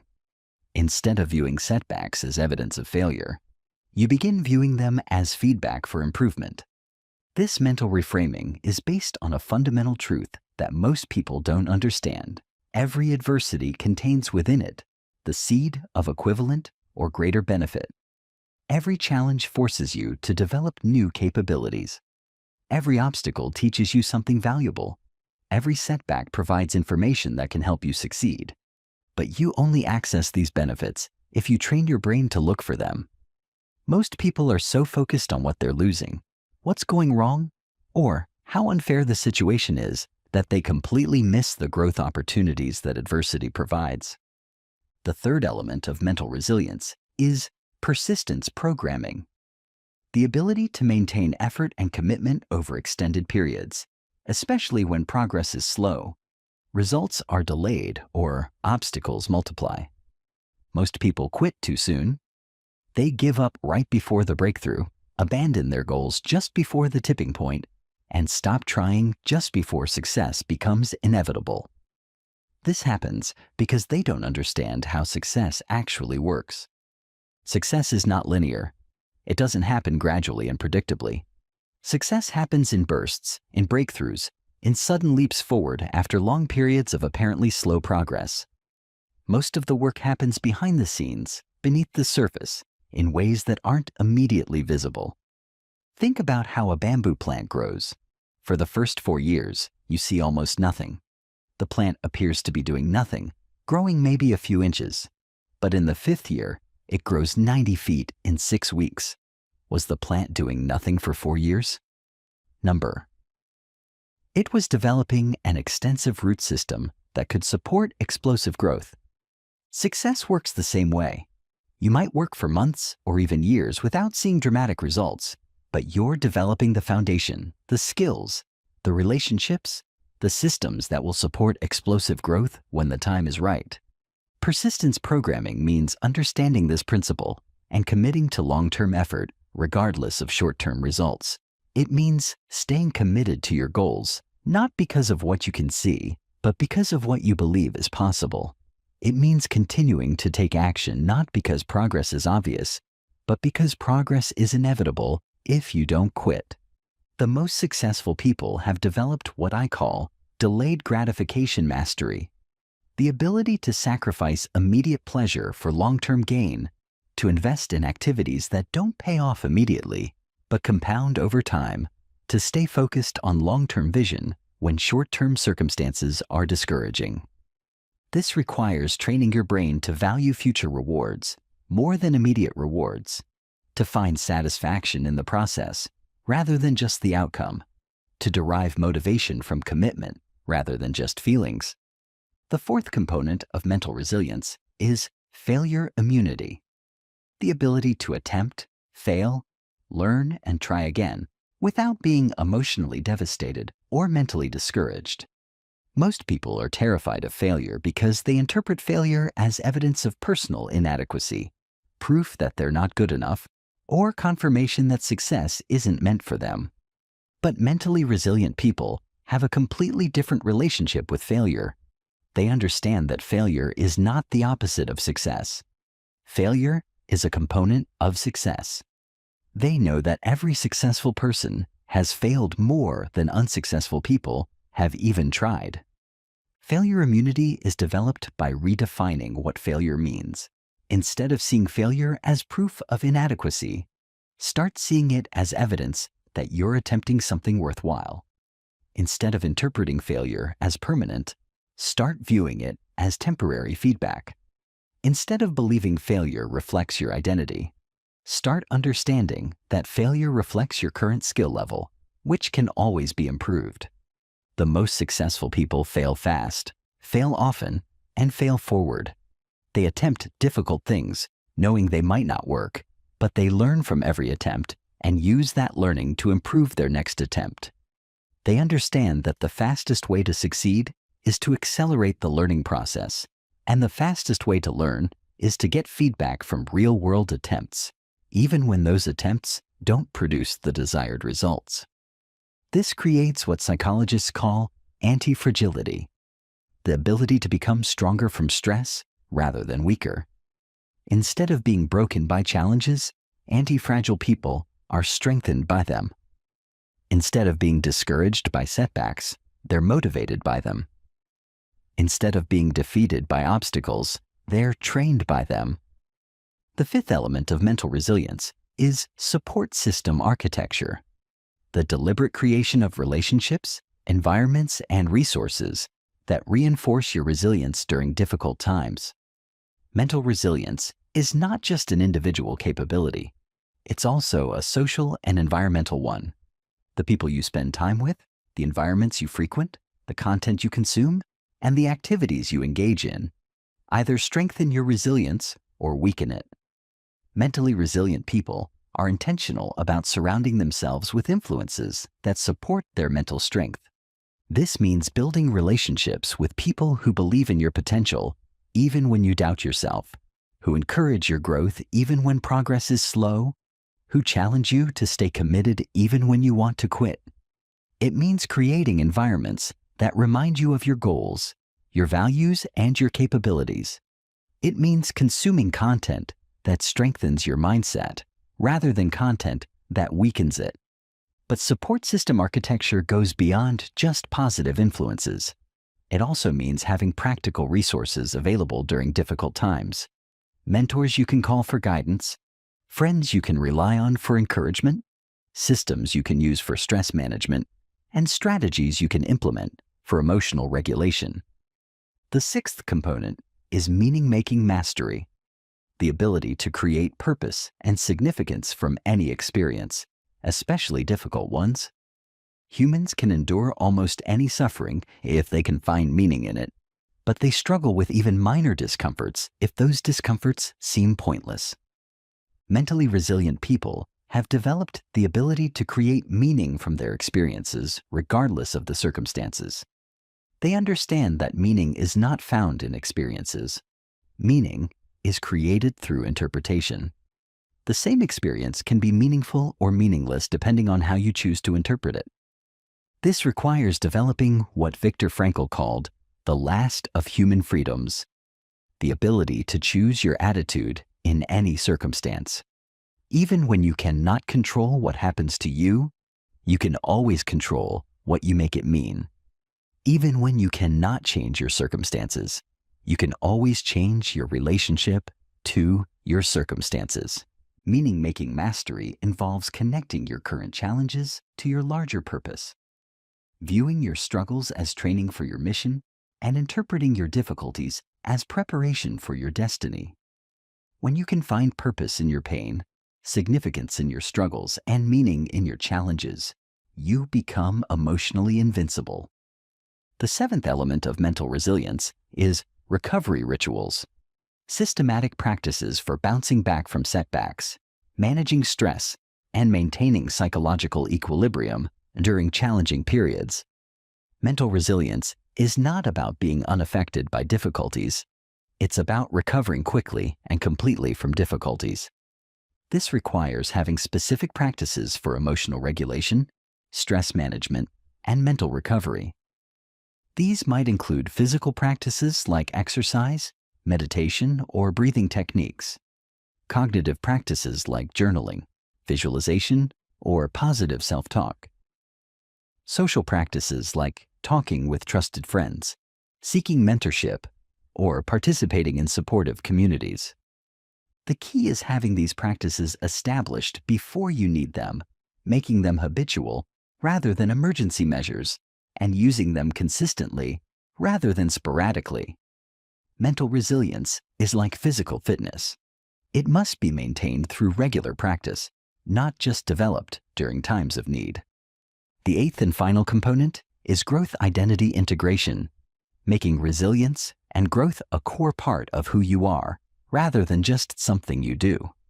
When your identity includes being someone who grows from challenges, learns from setbacks, and becomes stronger through adversity, you automatically respond to difficulties in ways that build rather than diminish your capabilities. This identity shift changes everything about how you approach challenges. Instead of asking, "Why is this happening to me?" you ask, "How is this helping me grow?" Instead of wondering, "When will this end?" you wonder, "What will I become because of this?" Instead of hoping, "I hope I can handle this," you know, "I will definitely grow from this."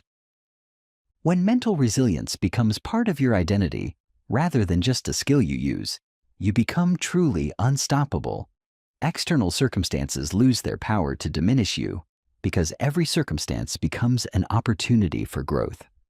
Challenges become exciting rather than threatening because you know they're making you stronger. This level of mental resilience transforms not just how you handle difficulties, but how you approach your entire life. You become willing to attempt bigger goals because you're confident in your ability to handle any obstacles. You become more willing to take risks because you trust your capacity to recover from setbacks. You become more ambitious because you know that challenges will make you stronger, rather than break you. But mental resilience alone is not enough to create extraordinary success. You also need to master the skill that multiplies all other skills, the capability that accelerates all other capabilities, the one thing that can transform any area of your life faster than anything else, the ability to learn and grow at an accelerated pace. Chapter 10. The Rapid Learning Revolution: How to Master Any Skill 10 Times Faster. In today's world, your ability to learn faster than your competition is your greatest competitive advantage. The skills that got you where you are today will not get you where you want to go tomorrow. The knowledge that was valuable yesterday might be obsolete today. The strategies that worked last year might fail this year. But while most people see this as a problem, winners see it as an opportunity. They understand that in a rapidly changing world, the people who can learn, adapt, and grow the fastest will dominate. They know that the future belongs to the learners, not just the learned. The question is, are you learning at the speed of change, or is change outpacing your learning? Are you growing fast enough to stay ahead, or are you falling behind while hoping your current skills will always be enough? Most people learn accidentally, randomly, and inefficiently. They learn whatever they happen to encounter, whenever they happen to encounter it, however they happen to encounter it. This passive approach to learning guarantees that you'll always be behind, always struggling to catch up, always feeling overwhelmed by how much you don't know. But there's a different way. There's a systematic approach to learning that can help you master any skill 10 times faster than traditional methods. It's based on cognitive science, neuroscience, and the practices of the world's fastest learners. And once you master this approach, you become virtually unstoppable because you can rapidly develop any capability you need to achieve any goal you set. The foundation of rapid learning is understanding how your brain actually acquires, processes, and integrates new information. Most people learn based on outdated models of how learning works. They think learning is about memorizing information, repeating facts, and hoping knowledge somehow becomes skill.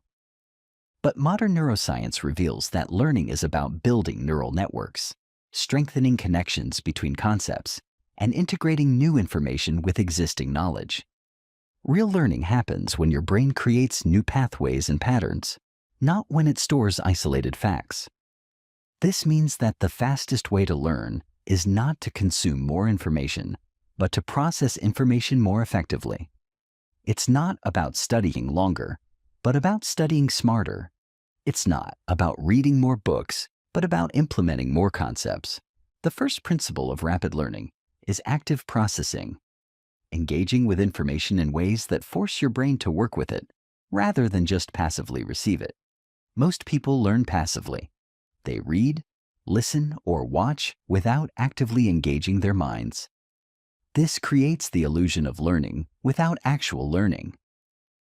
Active processing means constantly asking questions, making connections, testing understanding, and applying concepts. Instead of just reading about a topic, you summarize it in your own words, explain it to someone else, create examples, identify patterns, and look for ways to use it immediately. When you actively process information, you force your brain to work harder, which strengthens neural pathways and increases retention. You also identify gaps in understanding that passive consumption would miss, allowing you to focus additional attention on areas that need work. The second principle is deliberate practice, focusing your practice time on the specific aspects of a skill that are most challenging and most important for improvement. Most people practice by doing what they're already good at, what feels comfortable, and what produces immediate success. But deliberate practice means intentionally working on your weaknesses, pushing beyond your comfort zone, and focusing on elements that are difficult but critical for advancement. This approach accelerates learning because it forces continuous improvement rather than comfortable repetition. Deliberate practice requires identifying the specific subskills that comprise overall mastery, determining which subskills are most important for your goals, assessing your current level in each subskill, and focusing intensive practice on the areas where improvement will have the greatest impact. The third principle is spaced repetition, reviewing and practicing information at increasing intervals to maximize long-term retention. Most people learn something once and expect to remember it forever. Or they cram information intensively and wonder why they forget it quickly. But the brain is designed to forget information that doesn't seem important, and importance is determined by frequency of use. Spaced repetition tricks your brain into thinking information is important by exposing you to it repeatedly over extended periods. The optimal spacing pattern starts with frequent reviews and gradually increases the intervals. Review new information after 1 day, then 3 days, then 1 week, then 2 weeks, then 1 month, then 3 months. This pattern maximizes retention while minimizing time investment. The fourth principle is interleaving, mixing different types of practice or different topics within the same learning session. Most people learn by focusing on one topic or skill at a time until they feel comfortable, then moving to the next topic. But interleaving, or mixing different elements together, forces your brain to work harder to distinguish between concepts, identify patterns, and make connections. This creates deeper understanding and better transfer of learning to new situations. For example, instead of practicing one math concept for an hour, you might practice 4 different concepts for 15 minutes each. Instead of learning one language skill at a time, you might mix vocabulary, grammar, listening, and speaking within each study session. The fifth principle is elaborative interrogation, constantly asking why and how questions to deepen understanding and create more connections between concepts.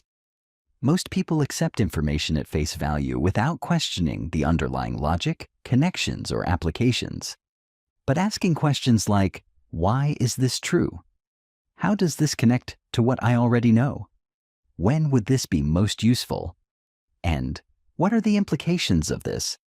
Forces your brain to build richer, more connected knowledge networks, This questioning process transforms isolated facts into integrated understanding, making information more memorable and more useful for solving problems or creating solutions. The sixth principle is dual coding, engaging both verbal and visual processing systems to maximize learning effectiveness. Most people learn primarily through reading or listening, engaging only their verbal processing system. But your brain has separate systems for processing verbal and visual information, and when both systems are engaged simultaneously, learning is dramatically enhanced. This means supplementing reading with diagrams, images, videos, or hands-on activities that engage multiple senses. Creating visual representations of verbal information, such as mind maps, flowcharts, or diagrams, forces you to process information in multiple ways and creates additional retrieval pathways in your memory. The seventh principle is testing effect, using retrieval practice rather than just review to strengthen memory and understanding.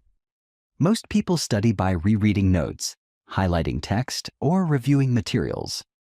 But these passive review methods create familiarity without understanding and recognition without recall. The testing effect shows that actively retrieving information from memory, even when you're not sure you know it, strengthens memory far more than passive review. This means using flashcards, practice tests, self-quizzing, or explaining concepts without looking at notes. Testing doesn't just measure learning. Testing creates learning. The act of trying to remember strengthens neural pathways and reveals gaps in knowledge that need additional attention. The eighth principle is application acceleration, immediately applying new knowledge in real-world contexts rather than waiting until you feel fully prepared. Most people learn in isolation from application, studying concepts without using them, preparing extensively before attempting implementation. But rapid learners understand that application accelerates learning because it provides immediate feedback, reveals practical challenges, and creates emotional engagement that strengthens memory. They look for ways to use new knowledge immediately, even if they're not yet experts. This might mean starting a project before you feel ready, attempting to teach concepts before you've mastered them, or finding ways to practice new skills in low-stakes environments where mistakes are acceptable and learning is expected. The ninth principle is meta-learning, learning how to learn more effectively by understanding your own learning process, identifying your learning strengths and weaknesses, and continuously optimizing your learning strategies. Meta-learning means paying attention to which learning methods work best for you, which environments support your learning most effectively, what times of day you learn most efficiently, and how different topics require different learning approaches. This self-awareness allows you to customize your learning process for maximum effectiveness rather than using one-size-fits-all approaches that might not match your individual learning style or the specific demands of what you're trying to learn. The 10th and final principle is teaching mindset, approaching everything you learn with the intention of eventually teaching it to others. This mindset transforms how you engage with information because teaching requires deeper understanding than just personal use. When you know you'll need to explain concepts clearly, answer questions, and help others understand, you automatically engage more deeply with the material. You pay attention to logical structure, look for clear examples, anticipate confusion points, and test your own understanding more rigorously. Even if you never actually teach, approaching learning with a teaching mindset forces you to process information more thoroughly and develop more complete understanding. These 10 principles work synergistically to create rapid learning that far exceeds traditional methods. When you combine active processing with deliberate practice, spaced repetition with interleaving, elaborative interrogation with dual coding, testing effects with application acceleration, and meta-learning with teaching mindset, you create a learning system that can help you master virtually any skill in a fraction of the time most people require. But rapid learning is not just about acquiring knowledge faster. It's about transforming knowledge into wisdom, skills into mastery, and learning into lasting change. The ultimate goal is not just to know more, but to become more. Not just to learn faster, but to grow deeper. When you master rapid learning, you gain confidence that you can develop any capability you need to achieve any goal you set. You stop being intimidated by new challenges because you know you can quickly develop the skills to handle them. You become excited by change because you know you can adapt faster than change happens. This transforms your entire relationship with growth, challenges, and possibilities. You stop seeing limitations as permanent and start seeing them as temporary. You stop avoiding difficult goals and start pursuing them. You stop hoping you have what it takes and start knowing you can develop what it takes. But even with rapid learning abilities, success requires one more critical element: the power to influence, persuade, and lead others. Because in a connected world, your success depends not just on what you can do alone, but on what you can inspire others to do with you. Chapter 11. The Influence Equation. How to get anyone to say yes. Your success in life is directly proportional to your ability to influence others. Everything you want, better relationships, career advancement, business growth, social impact, personal goals, requires other people to think, feel, or act differently than they currently do. You need your boss to recognize your value and promote you. You need customers to choose your product over competitors. You need your spouse to support your goals and dreams. You need your children to make good decisions. You need investors to fund your ideas. You need partners to collaborate with you. You need mentors to guide you. You need friends to encourage you. In every case, you need influence, the ability to ethically guide others toward decisions and actions that benefit both you and them. Without influence, you're limited to what you can achieve alone. With influence, you can multiply your impact through other people's efforts, resources, and capabilities. But most people are terrible at influence. They try to get what they want through force, manipulation, or desperation. They argue when they should listen, talk when they should ask, and push when they should pull. They focus on what they want rather than what others need, on their own interests rather than mutual benefits. This approach doesn't just fail to create influence, it actually destroys it. People resist being forced, manipulated, or pressured. They rebel against obvious attempts to control them. They say no to people who seem selfish, pushy, or manipulative. But there's a better way. There's a science to ethical influence that allows you to help others make decisions that benefit both of you. It's based on understanding human psychology, emotional needs, and decision-making processes. And when you master this science, you become incredibly effective at helping others say yes to opportunities that serve everyone involved. The foundation of influence is understanding that people don't make decisions based on logic alone. They make decisions based on emotions and then use logic to justify those decisions. This means that effective influence requires both emotional engagement and logical justification. Most people try to influence through logic alone, presenting facts, statistics, features, and benefits. But logic doesn't create desire. Emotion does. Logic doesn't inspire action. Emotion does. Logic doesn't change behavior. Emotion does. This doesn't mean manipulating emotions or being dishonest.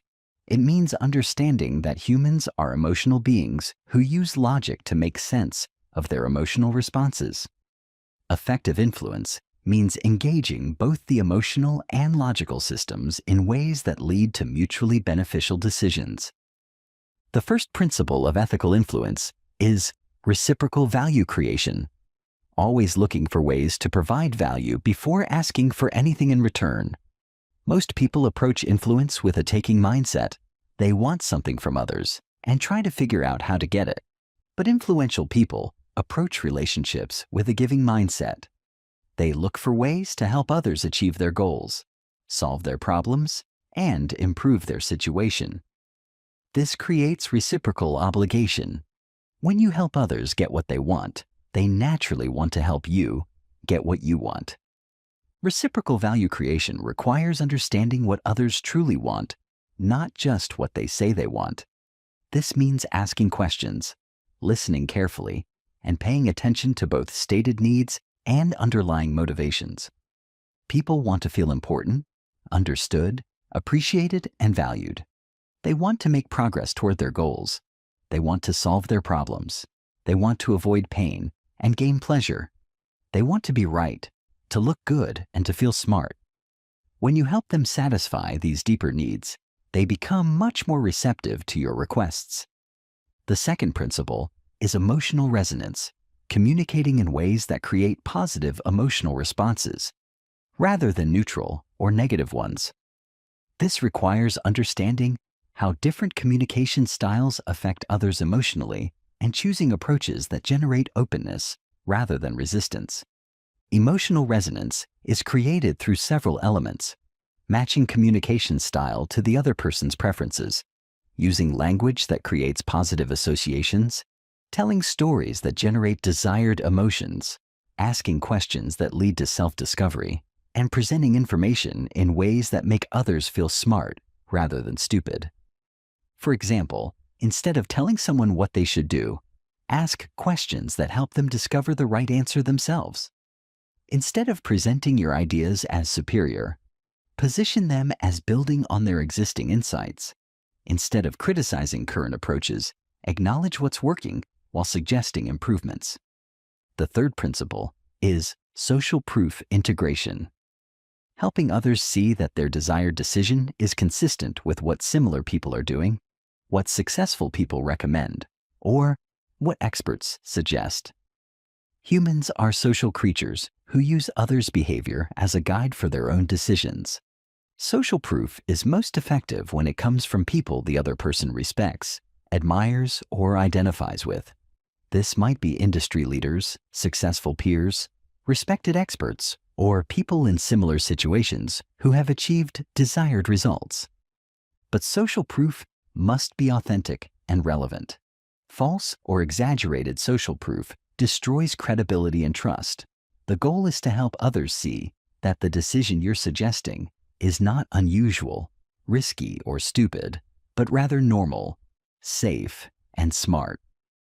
The fourth principle is authority positioning, establishing yourself as a credible source of information and guidance without being arrogant or condescending.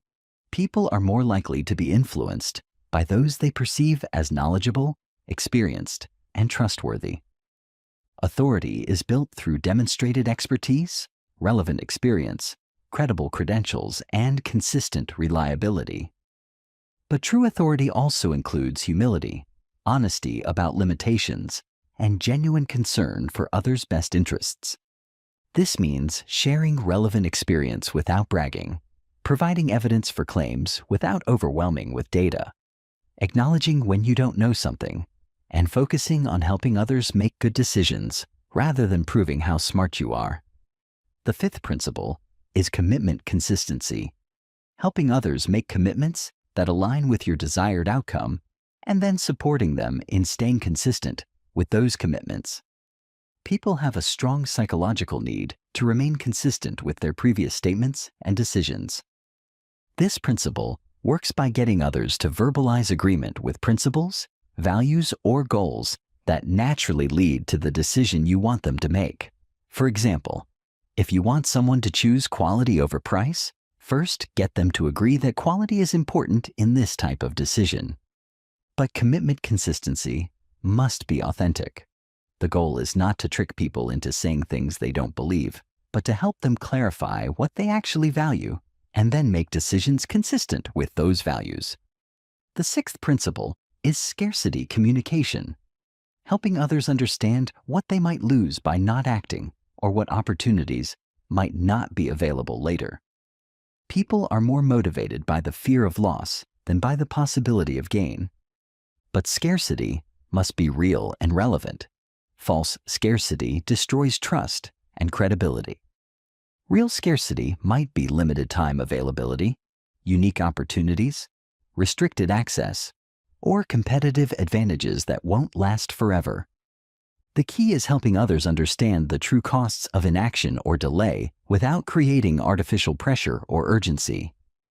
The seventh principle is liking amplification, increasing the degree to which others like, trust, and connect with you.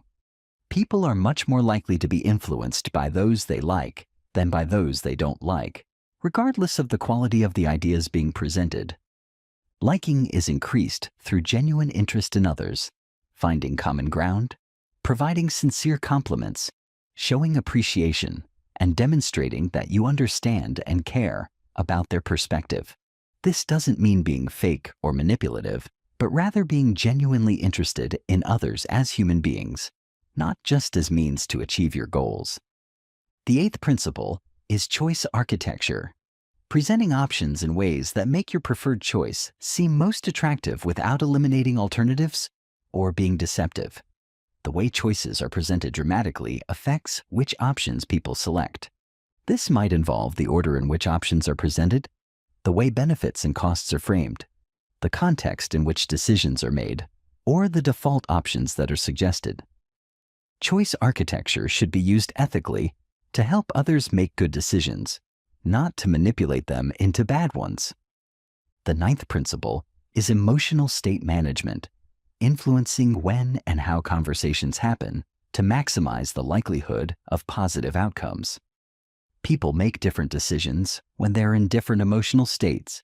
This means choosing appropriate times for important conversations, creating environments that support positive decision-making, and helping others feel comfortable, confident, and optimistic during influence attempts. The 10th and final principle is long-term relationship focus, prioritizing the quality of ongoing relationships over short-term gains. True influence is built over time through consistent demonstration of character, competence, and care for others' interests. This means sometimes accepting no for an answer, helping others make decisions that are truly in their best interests, even if those decisions don't immediately benefit you, and building trust through reliable behavior over extended periods. When you master these principles of ethical influence, you become incredibly effective at helping others make decisions that benefit everyone involved. You stop struggling to get what you want and start attracting opportunities, support, and collaboration. But influence is not just about getting others to say yes to your requests. It's about creating value for everyone involved, building relationships that last, and becoming the kind of person others want to help succeed.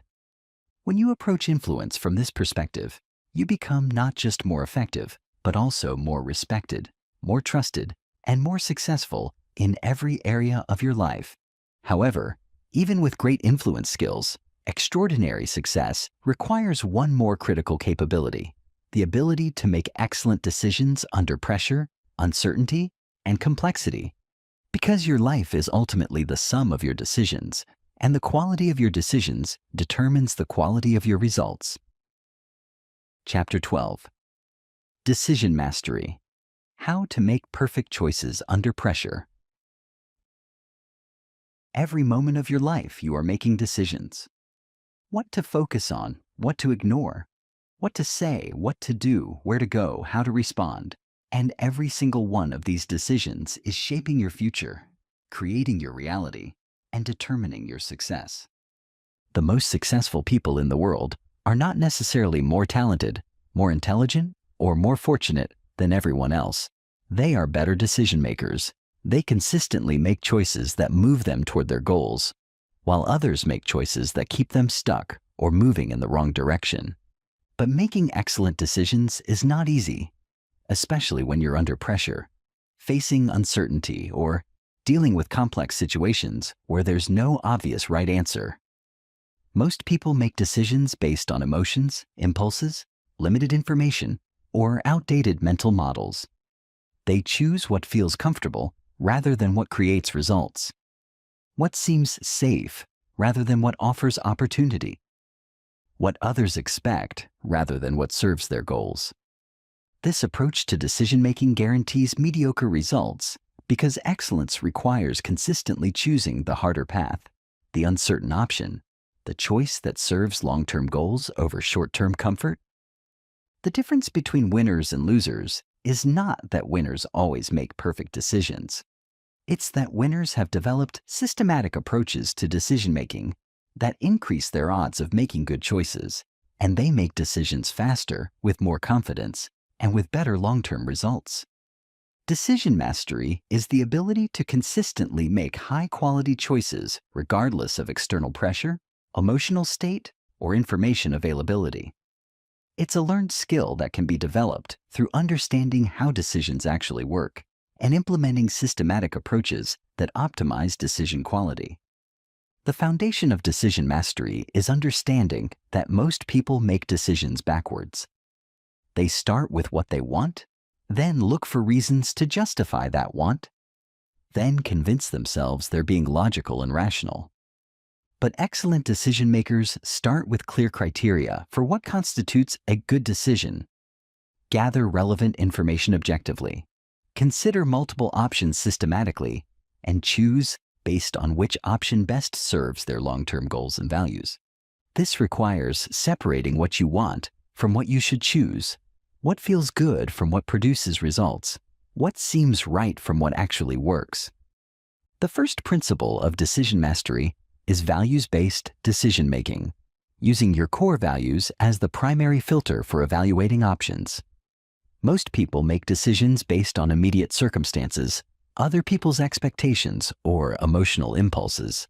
But values-based decision-making means first clarifying what you truly value, then choosing options that align with and reinforce those values, even when those choices are difficult, unpopular, or temporarily disadvantageous. This requires honest self-examination about what you actually value versus what you think you should value or what others expect you to value. Your true values are revealed not by what you say, but by what you consistently choose when faced with trade-offs. Values-based decision-making creates consistency across decisions and situations because you're using the same criteria regardless of external pressures. It also creates confidence because you know you're making decisions aligned with your authentic self rather than trying to please others or meet external expectations. The second principle is outcome visualization, mentally experiencing the long-term consequences of different options before making a choice. Most people focus on immediate consequences while ignoring or underestimating long-term implications. But excellent decision-makers develop the ability to project forward in time, imagining how different choices will affect their life, relationships, goals, and opportunities months or years in the future. This involves asking questions like, if I make this choice, where will I be in 1 year? How will this decision affect my relationships? What opportunities will this create or eliminate? What kind of person will this choice help me become? What will I regret more, taking this risk or avoiding it? Outcome visualization helps you make decisions based on long-term consequences rather than short-term emotions or immediate convenience. The third principle is opportunity cost analysis, explicitly considering what you're giving up when you choose one option over others. Every choice involves trade-offs, but most people focus only on what they're gaining while ignoring what they're sacrificing. Excellent decision-makers ask, what else could I do with this time, energy, or resources? What opportunities am I closing off by choosing this path? What are the hidden costs of this choice? What might I regret not pursuing? This analysis often reveals that apparently attractive options become less appealing when you consider their full costs, while seemingly difficult options become more attractive when you consider their long-term benefits. The fourth principle is information optimization, gathering enough information to make a good decision without getting trapped in endless analysis or paralyzed by uncertainty. Most people either make decisions with insufficient information or waste excessive time trying to achieve perfect certainty that never comes. Information optimization means identifying what information is truly necessary for a good decision, gathering that information efficiently, and making a choice once you have enough information to proceed confidently.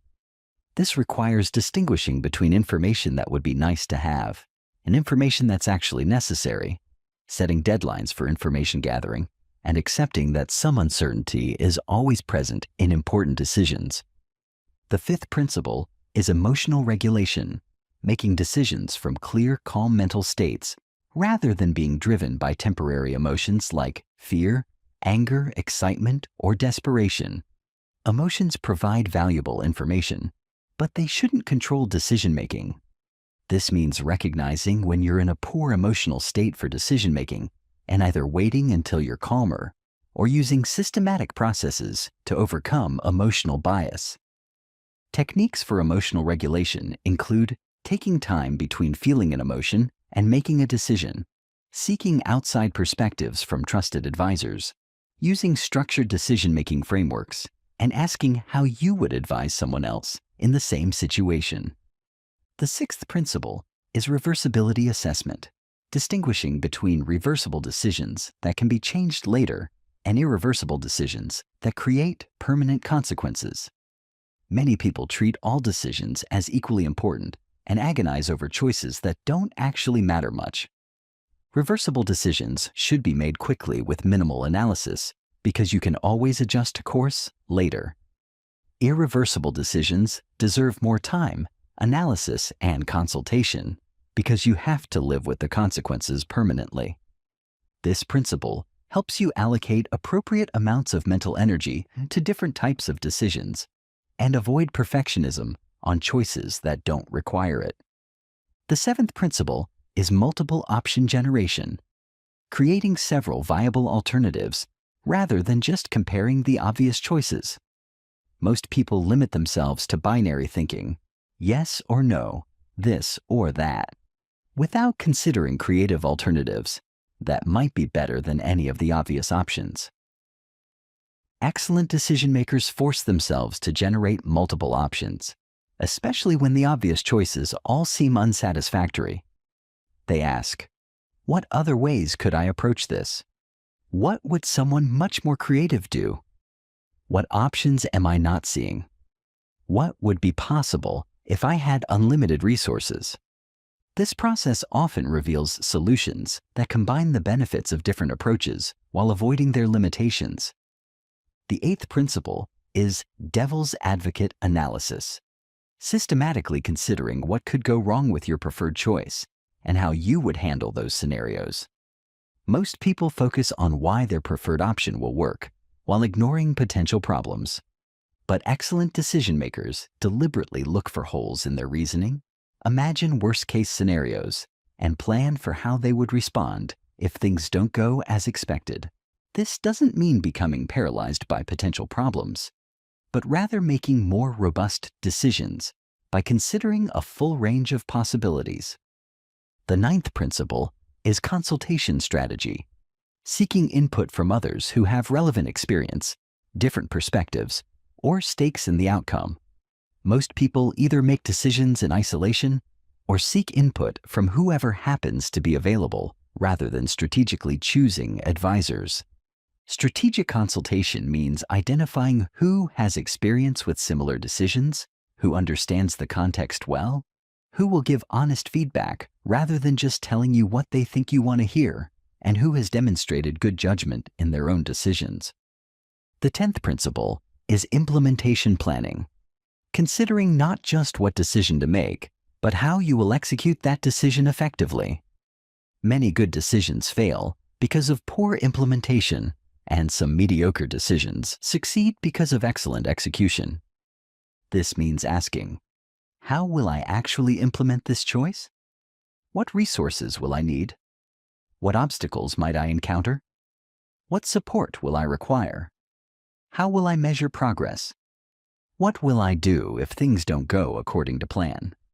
Implementation planning often reveals that certain options are more difficult than they initially appeared, while other options are more feasible than expected.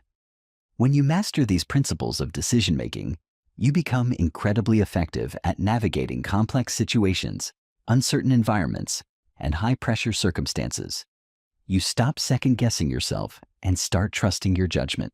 You stop avoiding difficult decisions and start making them confidently. But most importantly, you start creating a life that reflects your true values, serves your long-term goals, and moves you consistently toward the future you want to create.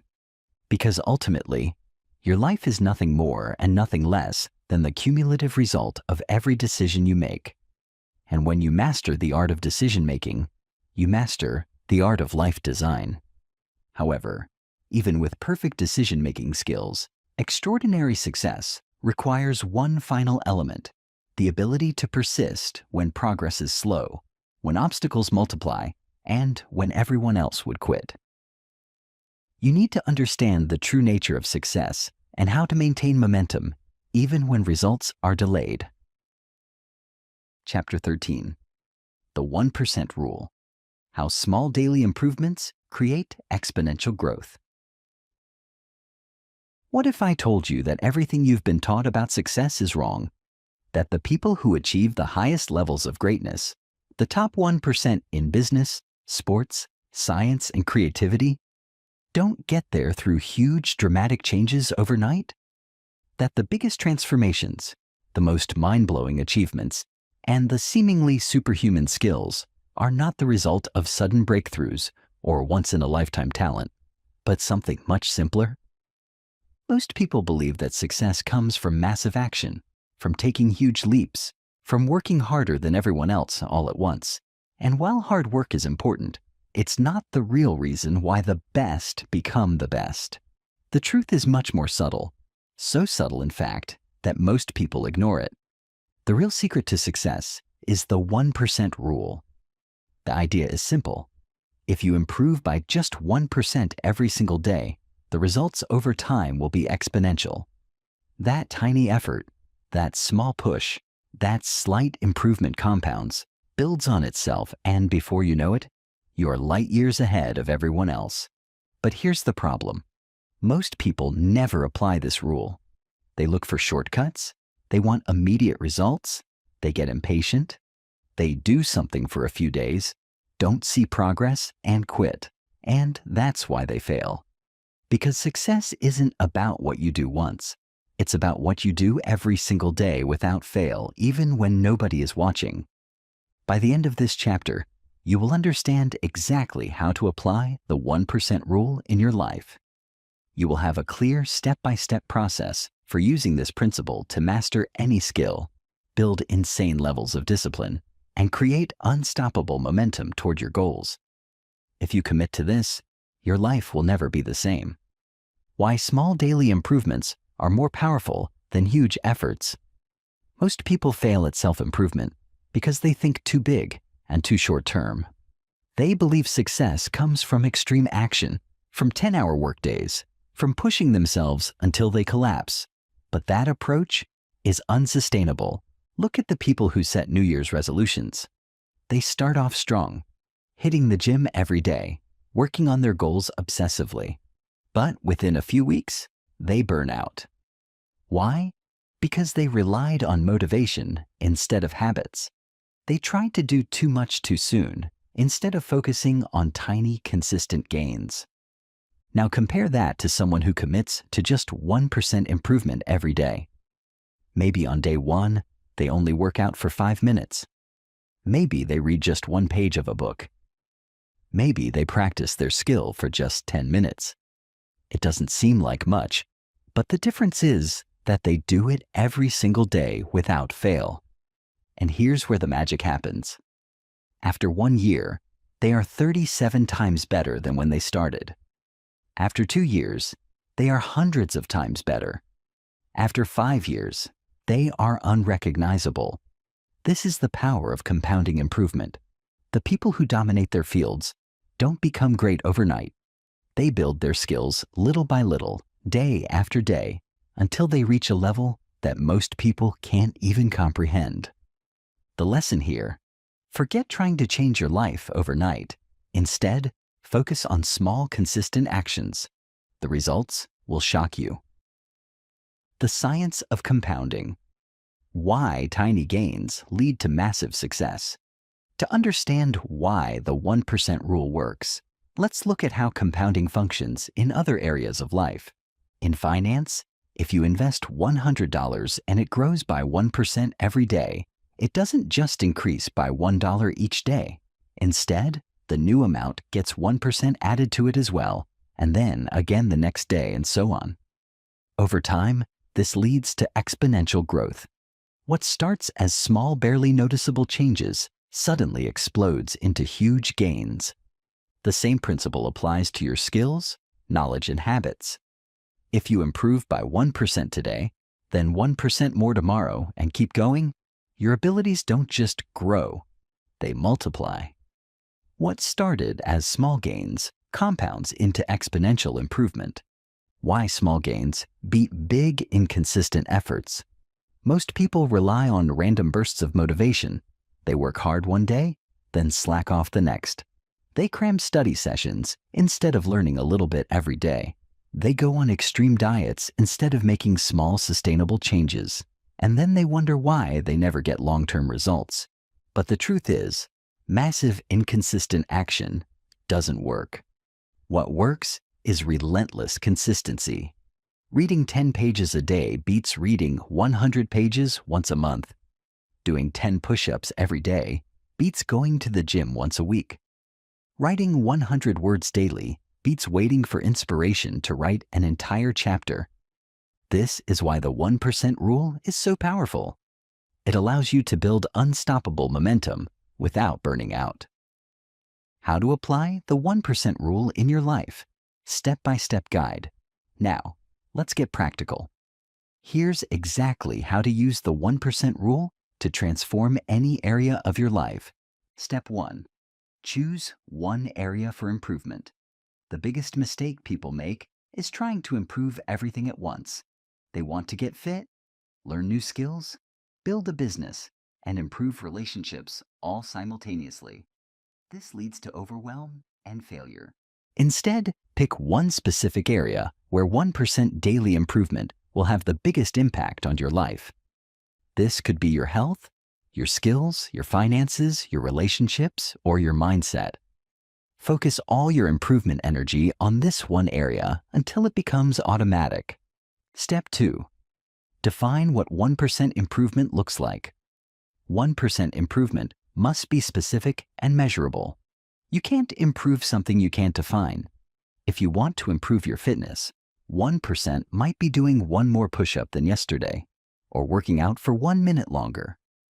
If you want to improve your knowledge, 1% might be reading one more page than yesterday, or learning one new fact. The key is making the improvement so small that it feels almost ridiculous not to do it. If your improvement feels difficult or overwhelming, it's too big. Make it smaller. Step 3. Track your progress daily. What gets measured gets managed. Create a simple tracking system where you record your daily improvement. This could be a journal, a spreadsheet, or a simple checklist. The act of tracking creates accountability and helps you see your progress over time. Step 4. Never break the chain. Your goal is to improve every single day without exception. Some days you'll feel motivated and want to do more. That's fine.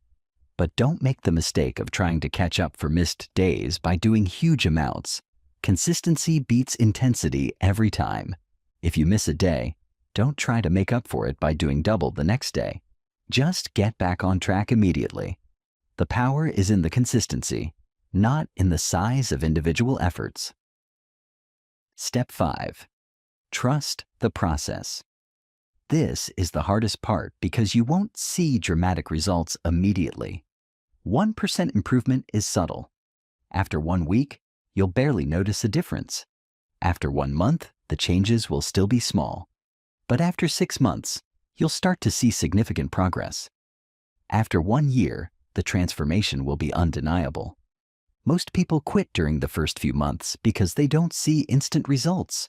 But if you trust the math, if you believe in compounding, if you stay consistent, the results become inevitable. The compound effect in different areas of life. Let's look at how the 1% rule applies to specific areas. Health and fitness. Instead of trying to work out for 2 hours on day 1, commit to 5 minutes of exercise every day. Gradually increase by small amounts. After 1 year, you'll have built a sustainable exercise habit and seen significant improvements in your health. Learning and skills. Instead of trying to read an entire book in one sitting, commit to reading 1 page every day, or practice a skill for just 10 minutes daily. The consistency will compound into mastery over time. Business and career. Instead of trying to completely overhaul your work performance overnight, focus on improving one small aspect of your job every day. This could be learning one new technique, making one more sales call, or improving one process. Finances. Instead of trying to save a huge amount of money all at once, commit to saving 1% more than yesterday, or cutting one small expense daily. Over time, these small changes create significant financial improvements. Relationships. Instead of trying to completely transform your relationships overnight, commit to one small act of kindness, appreciation, or communication improvement every day. The key in every area is the same: small, consistent, daily improvements that compound over time into extraordinary results. Why most people fail at the 1% rule. Even though the concept is simple, most people struggle to implement it successfully. Here are the biggest mistakes and how to avoid them. Mistake 1: making improvements too big. If your daily improvement feels difficult or requires significant willpower, it's too big. The improvement should be so small that it's easier to do it than not to do it. Mistake 2: trying to improve too many areas at once. Focus on one area until the improvement becomes automatic, then add another area. Mistake 3: expecting immediate results. The 1% rule works through compounding, which means results start small and grow exponentially. Trust the process even when progress seems slow. Mistake 4: breaking the chain and giving up. Missing one day isn't failure. Giving up is failure. If you miss a day, just get back on track immediately. Mistake 5: not tracking progress. Without measurement, you can't see improvement and you lose motivation. Track your daily actions and celebrate small wins. The psychology of compound improvement. Understanding why the 1% rule works psychologically is crucial for long-term success. First, small improvements don't trigger resistance. Your brain resists big changes because they feel threatening and overwhelming. But tiny changes fly under the radar of your psychological defense systems. Second, small daily wins create positive momentum. Every time you complete your 1% improvement, you reinforce the identity of someone who follows through on commitments. This builds confidence and motivation that carries over to other areas of your life. Third, consistency builds neural pathways. The more often you repeat a behavior, the stronger the neural pathway becomes. Eventually, the improvement becomes automatic, requiring no willpower or conscious effort. Fourth, compound improvements create visible progress over time. While individual daily improvements are small, the cumulative effect becomes undeniable. This visible progress creates motivation to continue. The 1% rule for mindset transformation. The most powerful application of the 1% rule is transforming your mindset and mental habits. Instead of trying to completely change your thinking overnight, commit to catching one negative thought per day and replacing it with a positive one. Or practice gratitude for just one thing daily. Or visualize success for just 1 minute each day. These small mental improvements compound into completely transformed thinking patterns over time. Your mindset becomes more positive, more resilient, and more focused on possibilities rather than problems. Advanced strategies for accelerating the 1% rule. Once you've mastered basic 1% improvement, you can accelerate your progress with these advanced strategies. Strategy 1: Compound across multiple dimensions. Instead of just improving quantity, also improve quality. For example, if you're reading 1 page per day, also focus on improving comprehension and retention. Strategy 2. Create improvement systems. Build systems that make 1% improvement automatic. This could be setting up your environment to support improvement, creating accountability partnerships, or designing rewards for consistency. Strategy 3. Stack improvements. Once one improvement becomes automatic, add another small improvement to the same routine. This creates compound improvements within the same time investment. Strategy 4. Focus on leverage points. Identify which improvements will have the biggest impact on your overall success and prioritize those areas. The lifetime impact of the 1% rule.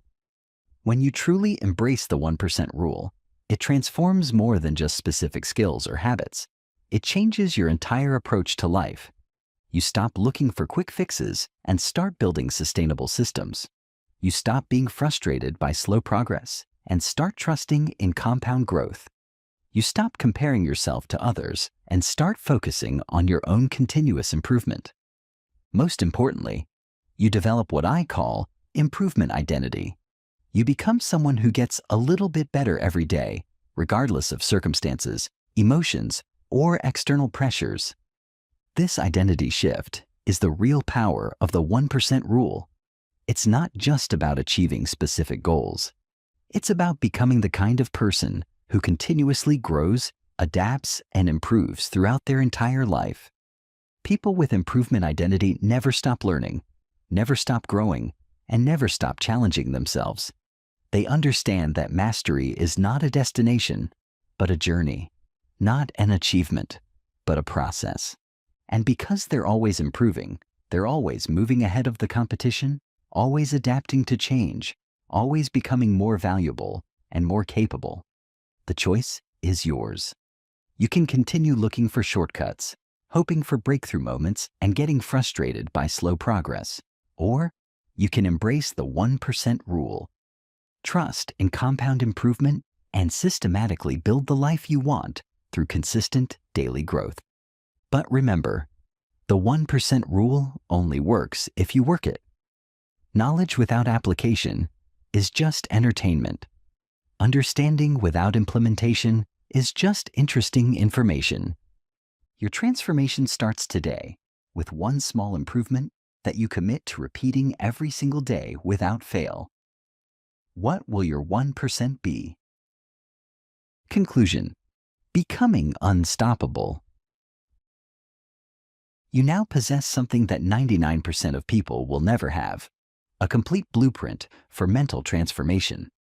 You understand how your brain works, how beliefs are formed, how habits are created, and how success is engineered. You know the difference between winner thinking and loser thinking. You have the tools to reprogram your subconscious, build unshakable confidence, develop iron discipline, and create unstoppable momentum. But knowledge alone changes nothing. Information without implementation is just entertainment. Everything you've learned in this video will remain theoretical until you take action. Right now, you're at a crossroads. You can close this video, go back to your normal routine, and let these insights fade into forgotten information. Or you can make a decision that changes everything. You can choose to become someone different, someone better, someone unstoppable. The choice is entirely yours, but understand this: the window of opportunity for transformation is small. Motivation is temporary. Inspiration fades. The excitement you feel right now will diminish if you don't take immediate action to convert it into concrete changes. Your brain is most open to new programming immediately after receiving new information. This is the moment when neural pathways are most flexible, when old patterns are most vulnerable, when new habits are most likely to take root. So here's what you're going to do right now before you do anything else. Choose one area of your life where you want to see transformation. Is it your confidence, your discipline, your mindset, your execution, your learning ability? Pick one specific area that, if improved, would have the biggest impact on your overall success. Define what 1% improvement looks like in that area. Make it specific, measurable, and so small that it would be ridiculous not to do it. If you chose confidence, 1% might be making one comment in a meeting, introducing yourself to one new person, or standing with better posture for 1 hour. If you chose discipline, 1% might be waking up 5 minutes earlier, doing 1 push-up, or working on your most important task for 10 minutes. Commit to that 1% improvement every single day for the next 30 days. Write it down, schedule it, track it, make it non-negotiable. But more importantly, understand what you're really committing to. You're not just committing to a small daily action. You're committing to becoming a different person. You're choosing to be someone who follows through on commitments, someone who prioritizes growth over comfort, someone who takes control of their life instead of being controlled by circumstances. Every time you complete your 1% improvement, you're not just getting a little bit better at something specific. You're reinforcing the identity of a winner. You're proving to yourself that you are someone who does what they say they'll do, regardless of how they feel. This identity shift is more valuable than any specific skill or achievement because identity determines everything else. When you truly become someone who always follows through, someone who never gives up, someone who continuously improves, success becomes inevitable. The path forward is simple, but not easy. You will face resistance. Your old programming will fight back. Your brain will try to pull you back to familiar patterns. You will have days when you don't feel like improving, when you want to quit, when you question whether it's worth it. This is normal. This is expected. This is part of the process. The difference between winners and losers is not that winners don't face resistance. It's that winners push through resistance, while losers use resistance as an excuse to quit. Remember, you are rewiring your brain. You are installing new programming. You are becoming a different person. This level of transformation requires patience, persistence, and absolute commitment to the process. But if you stay consistent, if you trust the science, if you commit to daily improvement, regardless of how you feel, you will experience a transformation that will shock you. Not overnight, but over time. Not through dramatic breakthroughs, but through compound growth. 6 months from now, if you apply what you've learned, you will not recognize the person you are today. Your confidence will be unshakable. Your discipline will be automatic. Your mindset will be unstoppable. Your execution will be relentless. Your growth will be continuous. People will notice the change. They'll ask what happened to you, what you've been doing differently, why you seem so confident and focused and successful. And you'll know that it wasn't luck. It wasn't a miracle. It wasn't some external force that transformed your life. It was you taking control of your mind, systematically reprogramming your brain, and consistently applying the principles of mental mastery until transformation became inevitable. This is your moment. This is your opportunity. This is your chance to stop being average and start being extraordinary. To stop hoping for success and start engineering it. To stop letting life happen to you and start making life happen for you. The only question left is, are you ready to become unstoppable? Your future self is waiting. The person you're capable of becoming is already inside you, ready to emerge. But that person will only appear if you make the choice, take the action, and commit to the process. The time for excuses is over. The time for hoping is finished. The time for transformation is now. Welcome to your new life. Welcome to becoming unstoppable. The journey starts with your very next decision.